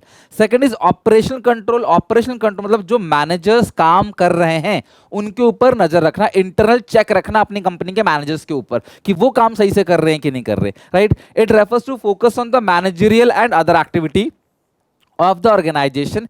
It is an internal check, ये एक अपने लोगों के ऊपर इंटरनल चेक है कि जो भी एक्टिविटी कंपनी में हो रही है वो सही से हो रही है या नहीं कर रही। ध्यान समझना, एनसीईआरटी कहता है controlling should not be misunderstood as a last function of management. बहुत इंपॉर्टेंट है, ज्यादातर बच्चों को लगता है planning, organising, staffing, directing, controlling last function of management है। So this statement is true. No, this statement is false. Controlling last function नहीं है, कंट्रोलिंग ब्रिंग बैक लाता है प्लानिंग को। आपने जब भी देखा होगा पांचों फंक्शन सर्कल में होगा, और जो चीज सर्कल में होती है ना, कोई पहला और कोई आखिरी नहीं होता। Planning, organising, staffing, directing, controlling. और कंट्रोलिंग क्या करता है, प्लानिंग को वापस लेके आता है। एक बार आपने प्लान बनाया, उसको अचीव किया, गलती हुई, ठीक किया तो फिर नया प्लान बनाओगे नए गोल के साथ। तो ये कंट्रोलिंग क्या करता है, वापस साइकिल को घुमाता है। कंट्रोलिंग आखिरी फंक्शन नहीं है, it is a function that bring back the management cycle back to the planning function. तो वापस ये प्लानिंग फंक्शन की तरफ साइकिल को लेके आता है, यहां पे कोई आखिरी फंक्शन नहीं है। The process helps in formulation of future plan in the light of the problem that we identify that were identify and thus helps in better planning in future period. तो कंट्रोलिंग फ्यूचर प्लानिंग को बेहतर बनाता है, पुरानी गलती को सुधार के नए प्लान आगे के लिए बनाता है। ठीक है, नेक्स्ट अगला है फीचर्स ऑफ कंट्रोलिंग। सबसे पहला गोल ओरिएंटेड। ऑब्वियसली कंट्रोलिंग क्यों किया जाता है, कि काम को गोल के अकॉर्डिंग अचीव किया जा सके। कंट्रोलिंग कंटिन्यूअस है, नेवर एंडिंग फंक्शन है, ऑनगोइंग फंक्शन है, चलता रहता है। परवेसिव है, यानी हर जगह चलता है। कंट्रोलिंग हर टाइप के ऑर्गेनाइजेशन, हर लेवल पे, हर कंट्री के अंदर ये सेम है। ठीक है, अगला है फॉरवर्ड और backward looking. Backward means looking to the performance and forward means looking to the suggestion measure. देखो यार, कंट्रोलिंग ना बैकवर्ड लुकिंग भी है, कंट्रोलिंग फॉरवर्ड लुकिंग भी है। कंट्रोलिंग बैकवर्ड लुकिंग क्यों है, क्योंकि कंट्रोलिंग प्लानिंग को देख के किया जाता है। अभी प्लान परफॉर्मेंस को देखोगे नहीं तो कैसे करोगे कंट्रोलिंग। कंट्रोलिंग के लिए कंपैरिजन चाहिए, एक्चुअल और प्लान, तो प्लान को देखने के लिए पीछे मुड़ना पड़ेगा। तो कंट्रोलिंग बैकवर्ड फंक्शन है। फॉरवर्ड फंक्शन क्यों है, क्योंकि कंट्रोलिंग फ्यूचर प्लानिंग को बेहतर बनाता है। आपने सोचा था कि यार मैं 80% लेके आऊंगा, आपके आए 70%, तो आपने भैया ठीक किया इसको, और फिर ठीक करने के बाद फ्यूचर में एक नया प्लान बनाया। तो भाई कंट्रोलिंग हमेशा किया जाता है ताकि फ्यूचर के प्लान को बेहतर किया जा सके, इसीलिए कंट्रोलिंग क्या है, फॉरवर्ड लुकिंग। या फिर आपने सोचा 80 आया आपके 90, तो आपने सोचा भैया मैं तो गलत टारगेट बनाया था, मैं 90 तो मेरे को इजीली आ गया, तो मैं नेक्स्ट टारगेट बनाऊंगा 90 का या 95 का। तो कंट्रोलिंग फ्यूचर प्लान को बेहतर बनाता है, इसलिए फॉरवर्ड लुकिंग है, और पास्ट को देखता है, इसीलिए ये बैकवर्ड लुकिंग है। बेनिफिट, कंट्रोलिंग करने के फायदे क्या है, तो सबसे पहला helps in achieving organisation goal. ध्यान समझना, helps in achieving organisation goal.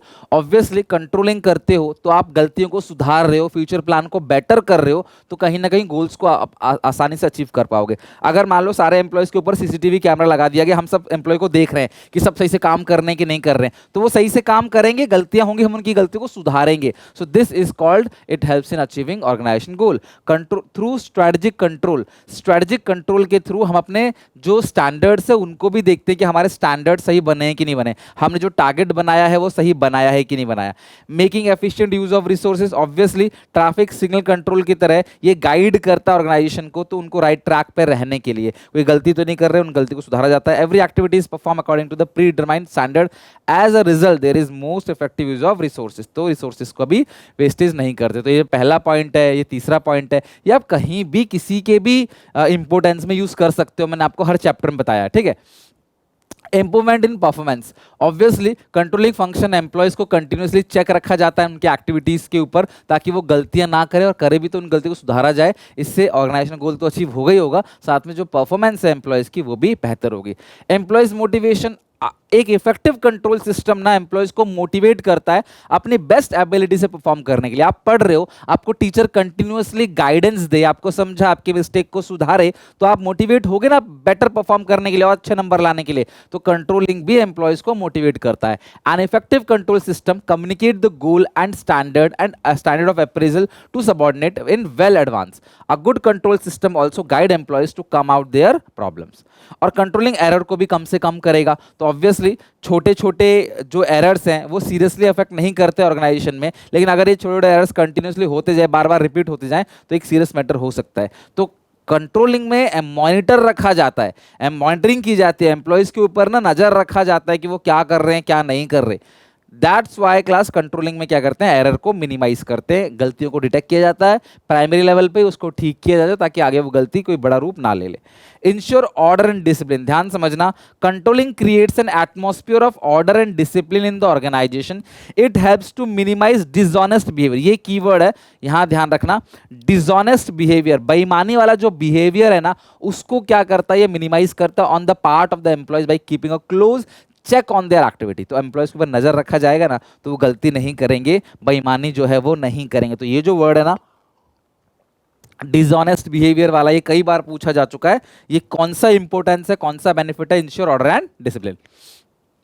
SM cat F, ध्यान रखना, S M cat, S M आप कुछ भी ले लो, एस एम कोई भी नाम ले लो, सी ए टी कैट और F, S M cat F, ये आखिरी निमोनिक है, मैंने आपको हर जगह निमोनिक बता दिया है, ये आखिरी निमोनिक कोड है कंट्रोलिंग प्रोसेस में, ये आपके पास 3 3 6 6 पॉइंट है, एस एम कैट एफ।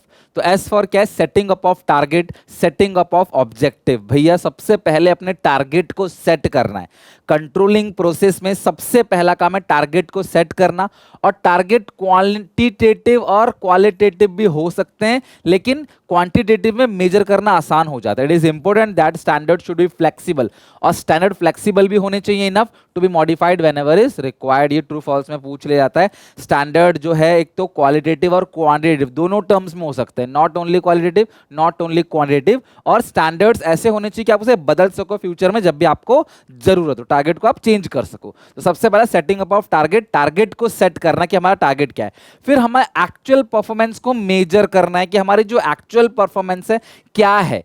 तो केस स्टडी में भी ये कहीं ना कहीं देखने को मिलेगा, टारगेट सेट किया फिर देखा कि एक्चुअल आउटपुट कितना बना, इन्होंने टारगेट किया 20% सेल्स का, एक्चुअल आउटपुट कितना बना, ऐसा केस स्टडी में आएगा। तो समझ जाना कंट्रोलिंग की बात हो रही है, कंट्रोलिंग के प्रोसेस की बात हो रही है।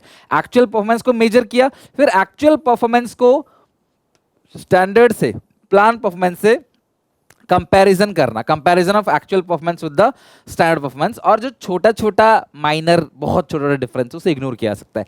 95 का आपको टारगेट मिला था, 94 आए, 93 आए, तो ऐसा हो सकता है ठीक है यार 1-2% चलता है, इतना डेविएशन तो चलता है, ये नॉर्मल लॉस है, ये माइनर चीजें हैं, अगर सब कुछ अचीव करना चाहोगे ना कुछ भी नहीं मिलेगा, तो इतना डिफरेंस चलता है, तो इसको बोलते हैं कंपैरिजन। अब कंपैरिजन के बाद आता है एनालिसिस डेविएशन, अब देखेंगे डिफरेंस क्या है, सोचा कितना था एक्चुअल में कितना, ये डेविएशन आया क्यों, एनालाइज करें क्या प्रॉब्लम रह गई, क्या दिक्कत रह गई।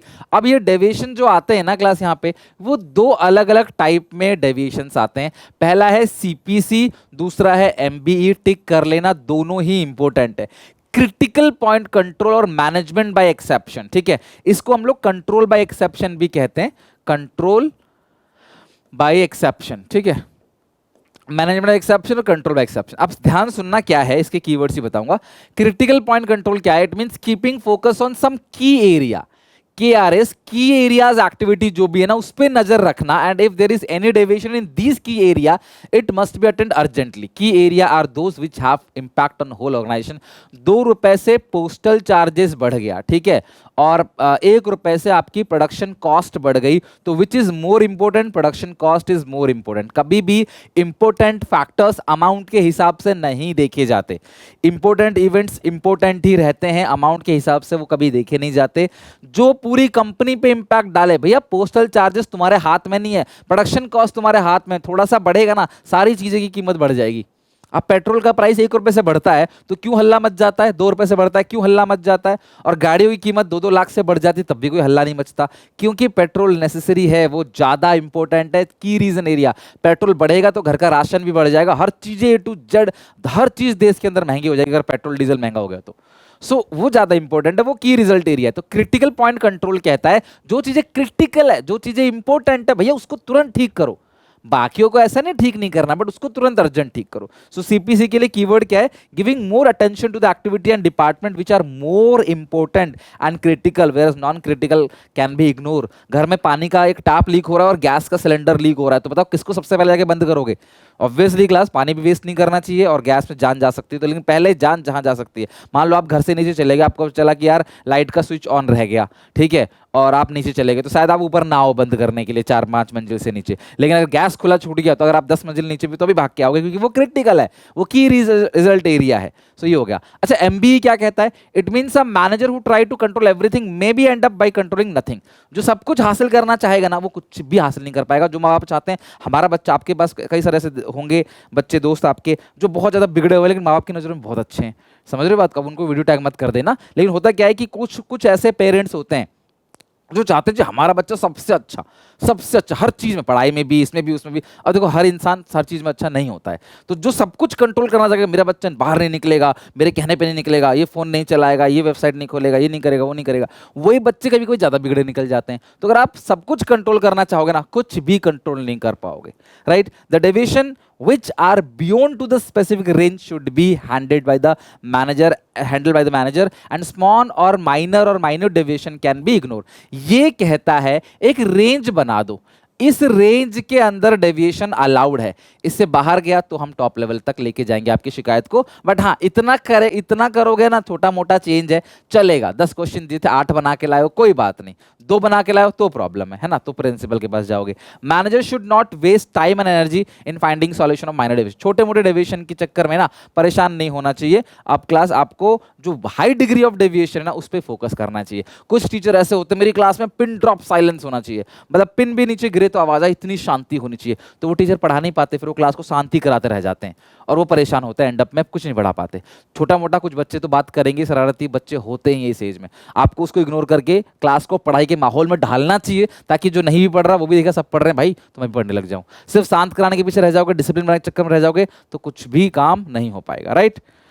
सो ये है एमबीई। तो यहाँ पे रेंज बनाने की बात की जाती है, यहाँ पे की रिजल्ट एरिया पे फोकस करने की बात की जाती है। ओके, फिर क्या होगा? डेविएशन एनालिसिस कर लिया, फिर टेकिंग करेक्टिव मेजर। हम करेक्टिव मेजर्स लेंगे। मशीन खराब थी, रिपेयर करो। मशीन पुरानी थी, रिप्लेस करो। रॉ मटेरियल अच्छा नहीं था, रॉ मटेरियल को चेंज करो। उसको बोलते हैं करेक्टिव डेविएशन। जो भी गलत था उसको ठीक कर देंगे और लास्ट में फीडबैक लेंगे वर्कर से कि भैया आगे तो दिक्कत नहीं होगी, अब तो हमने ठीक कर दिया प्रॉब्लम, आगे तो रिपीट नहीं होगा। This is called feedback in controlling. अच्छा, अब जो डेविएशन होता है ना वो 2 टाइप का होता है, positive deviation, negative deviation. Actual output 110 है, प्लान था 100, सोचा था कि 100 आउटपुट बनाएंगे लेकिन एक्चुअल में कितना बना? 110। तो भैया ये ज्यादा बन गया तो पॉजिटिव डेविएशन है, लेकिन सोचा था 100 और एक्चुअल बना 90, तो इसको क्या बोलते हैं? Negative deviation. कम हो गया डेविएशन, अगर माइनस में है ना तो नेगेटिव, प्लस में ज्यादा बन रहा है तो प्लान से ज्यादा है तो पॉजिटिव है, प्लान से कम है तो नेगेटिव है। रिलेशनशिप बिटवीन प्लानिंग कंट्रोलिंग, ध्यान से अच्छे समझना, सिंपल सा फंडा है। ये कई बार पूछा था। Planning and controlling are indispensable function, ठीक है, या इनसेपरेबल ट्विन्स ऑफ मैनेजमेंट। जहां पे इंडिस्पेंसिबल फंक्शन आ जाना वहां पे तो आपको इंपोर्टेंस लिखना है, लेकिन ये आ जाना इनसेपरेबल ट्विन्स ऑफ मैनेजमेंट। ध्यान रखना, स्टेटमेंट बिल्कुल ट्रू है। प्लानिंग और कंट्रोलिंग दोनों इनसेपरेबल ट्विन्स है मैनेजमेंट के, इनसेपरेबल ट्विन्स। और दोनों का रिलेशनशिप में सबसे पहला है नेचर कॉन्सेप्ट, प्लानिंग का नेचर क्या है, प्लानिंग का मीनिंग क्या है और कंट्रोलिंग का मीनिंग क्या है वो लिखना है। Both are interdependent and interlink. Planning आपने किया नहीं तो कंट्रोलिंग किस बात का? भाई एक्चुअल परफॉर्मेंस को किससे कंपेयर करोगे? प्लानिंग तो किया ही नहीं था, जो है सब अच्छा है। उसके बाद अगर आपने प्लानिंग करी, कंट्रोलिंग नहीं करा तो भैया प्लान तो बना लिया आपने, सोचा था मैं लाऊंगा, लेकिन एक्चुअल में कोई कंपैरिजन नहीं किया, कम हुआ ज्यादा हुआ कैसे पता चलेगा? तो दोनों ही जरूरी है, दोनों एक दूसरे पे डिपेंड और दोनों इंटरलिंक है, दोनों फॉरवर्ड लुकिंग है। प्लानिंग तो फ्यूचर के लिए ही किया जाता है तो फॉरवर्ड लुकिंग है, और कंट्रोलिंग भी फॉरवर्ड लुकिंग। कंट्रोलिंग प्लान को बेटर बनाता है, नेक्स्ट प्लान में हेल्प करता है। ये नहीं कंट्रोलिंग करके सो गए फिर अगले प्लानिंग की तरफ चलेगा, वो समझ रहे हो? फ्यूचर लुकिंग है, फॉरवर्ड लुकिंग है। अच्छा, दोनों बैकवर्ड लुकिंग भी है। प्लानिंग हमेशा पास्ट परफॉर्मेंस को देख के किया जाता है, पास्ट एक्सपीरियंस को देख के किया जाता है, और कंट्रोलिंग तो पीछे देखता ही है प्लानिंग को। सो कंट्रोलिंग तो प्लानिंग को देखता है बैकवर्ड लुकिंग, और प्लानिंग खुद पास्ट एक्सपीरियंस को देखता है तो वो भी बैकवर्ड लुकिंग है। बोथ प्लानिंग इज प्रिस्क्रिप्टिव, ध्यान रखना, प्लानिंग प्रिस्क्रिप्टिव है, दिमाग लगाता है, और कंट्रोलिंग एक्चुअल परफॉर्मेंस को मेजर करता है। ध्यान समझना, लाइन बहुत इंपॉर्टेंट है कीवर्ड्स के लिए। Planning is basically an intellectual process involving thinking, articulation and analysis to discover and prescribe an appropriate course of action for achieving objective. Controlling, on the other hand, check whether decisions have been translated into desired action. Planning is thus prescriptive और controlling क्या evaluative। बिल्कुल NCERT की line है, बहुत important है। Controlling actual performance को देखता है, इवेलुएट करता है क्या हुआ क्या नहीं, और प्लानिंग जो है प्लान बनाता है, गोल बनाता है, राइट, टारगेट बनाता है। सो ये रिलेशनशिप बहुत इंपॉर्टेंट है, आप ध्यान रखना। पहला नेचर कॉन्सेप्ट, इंटरडिपेंडेंट और फॉरवर्ड बैकवर्ड लुकिंग, और लास्ट में प्लानिंग प्रिस्क्रिप्टिव और इवोल्यूटिव। Controlling evaluative. और ये कॉमन लाइन है, प्लानिंग जो है इनसेपरेबल ट्विन्स ऑफ मैनेजमेंट कहा जाता है, दोनों एक दूसरे के बिना बिल्कुल अधूरे हैं। Okay, planning and controlling are supplementary function, statement बिल्कुल ट्रू है। Planning makes controlling effective and efficient, whereas controlling improve future planning, ये भी करेक्ट है। Planning without controlling is meaningless, planning without controlling meaningless है। Similarly controlling is blind without planning, तो ये सब आपको याद करना है। Planning is clearly a prerequisite for controlling, मतलब प्लानिंग जरूरी है कंट्रोलिंग के लिए। अब ध्यान रखना रिलेशनशिप क्या है कीवर्ड्स के अंदर, both terms controlling depend upon planning and base और yardstick to compare with planning depend upon controlling for right implementation, planning भी कंट्रोलिंग पे डिपेंड करता है राइट इंप्लीमेंटेशन के लिए। Controlling look back for performance and look forward for giving suggestion, यही जो अभी हमने पढ़ा ना, ये उसके कीवर्ड्स हैं, ये जो पढ़ने 3 पॉइंट पढ़े हैं ना, उसके ये कीवर्ड्स हैं। Controlling look back, controlling backward क्यों देखता है, परफॉर्मेंस के लिए, look forward for giving suggestion, suggestion देने के लिए फॉरवर्ड लुकिंग है। Planning look back for result of previous year plan and look forward to make assumptions for new plan, तो बैक देखता है पास्ट प्लान के लिए और फ्यूचर को देखता है, इसलिए फॉरवर्ड लुकिंग भी है। Planning plan course of action and controlling ensure course of action is followed, तो प्लानिंग बताता है कोर्स ऑफ एक्शन और कंट्रोलिंग ये इंश्योर करता है कि कोर्स ऑफ एक्शन फॉलो हुआ हो। That's it. तो फाइनली हमने ये छोटा सा प्यारा सा चैप्टर जो पेपर में 6 नंबर तक का आता है उसे कंप्लीट कर लिया with NCERT keywords and full जोश के साथ। बताना मुझे वीडियो कैसी लगी, अपने दोस्तों को शेयर करना, अच्छा लगे ना तो एक लाइक जरूर करना और बताना कमेंट सेक्शन में से कितने दिन में याद करो। एक दिन पूरा दे दो, सुबह से लेकर रात तक एक एक कॉन्सेप्ट इसके याद कर लो। इंपॉर्टेंट क्या है इसके अंदर, प्रोसेस, इंपॉर्टेंस, सबसे ज्यादा इंपॉर्टेंट क्या है, प्रोसेस और इंपॉर्टेंस, जो बहुत इंपॉर्टेंट है उसे आप अच्छे से कर लेना। बाकी रिलेशनशिप तो यहाँ तक पढ़ के आना। मिलते हैं नेक्स्ट वीडियो में, टेक केयर, बाय बाय।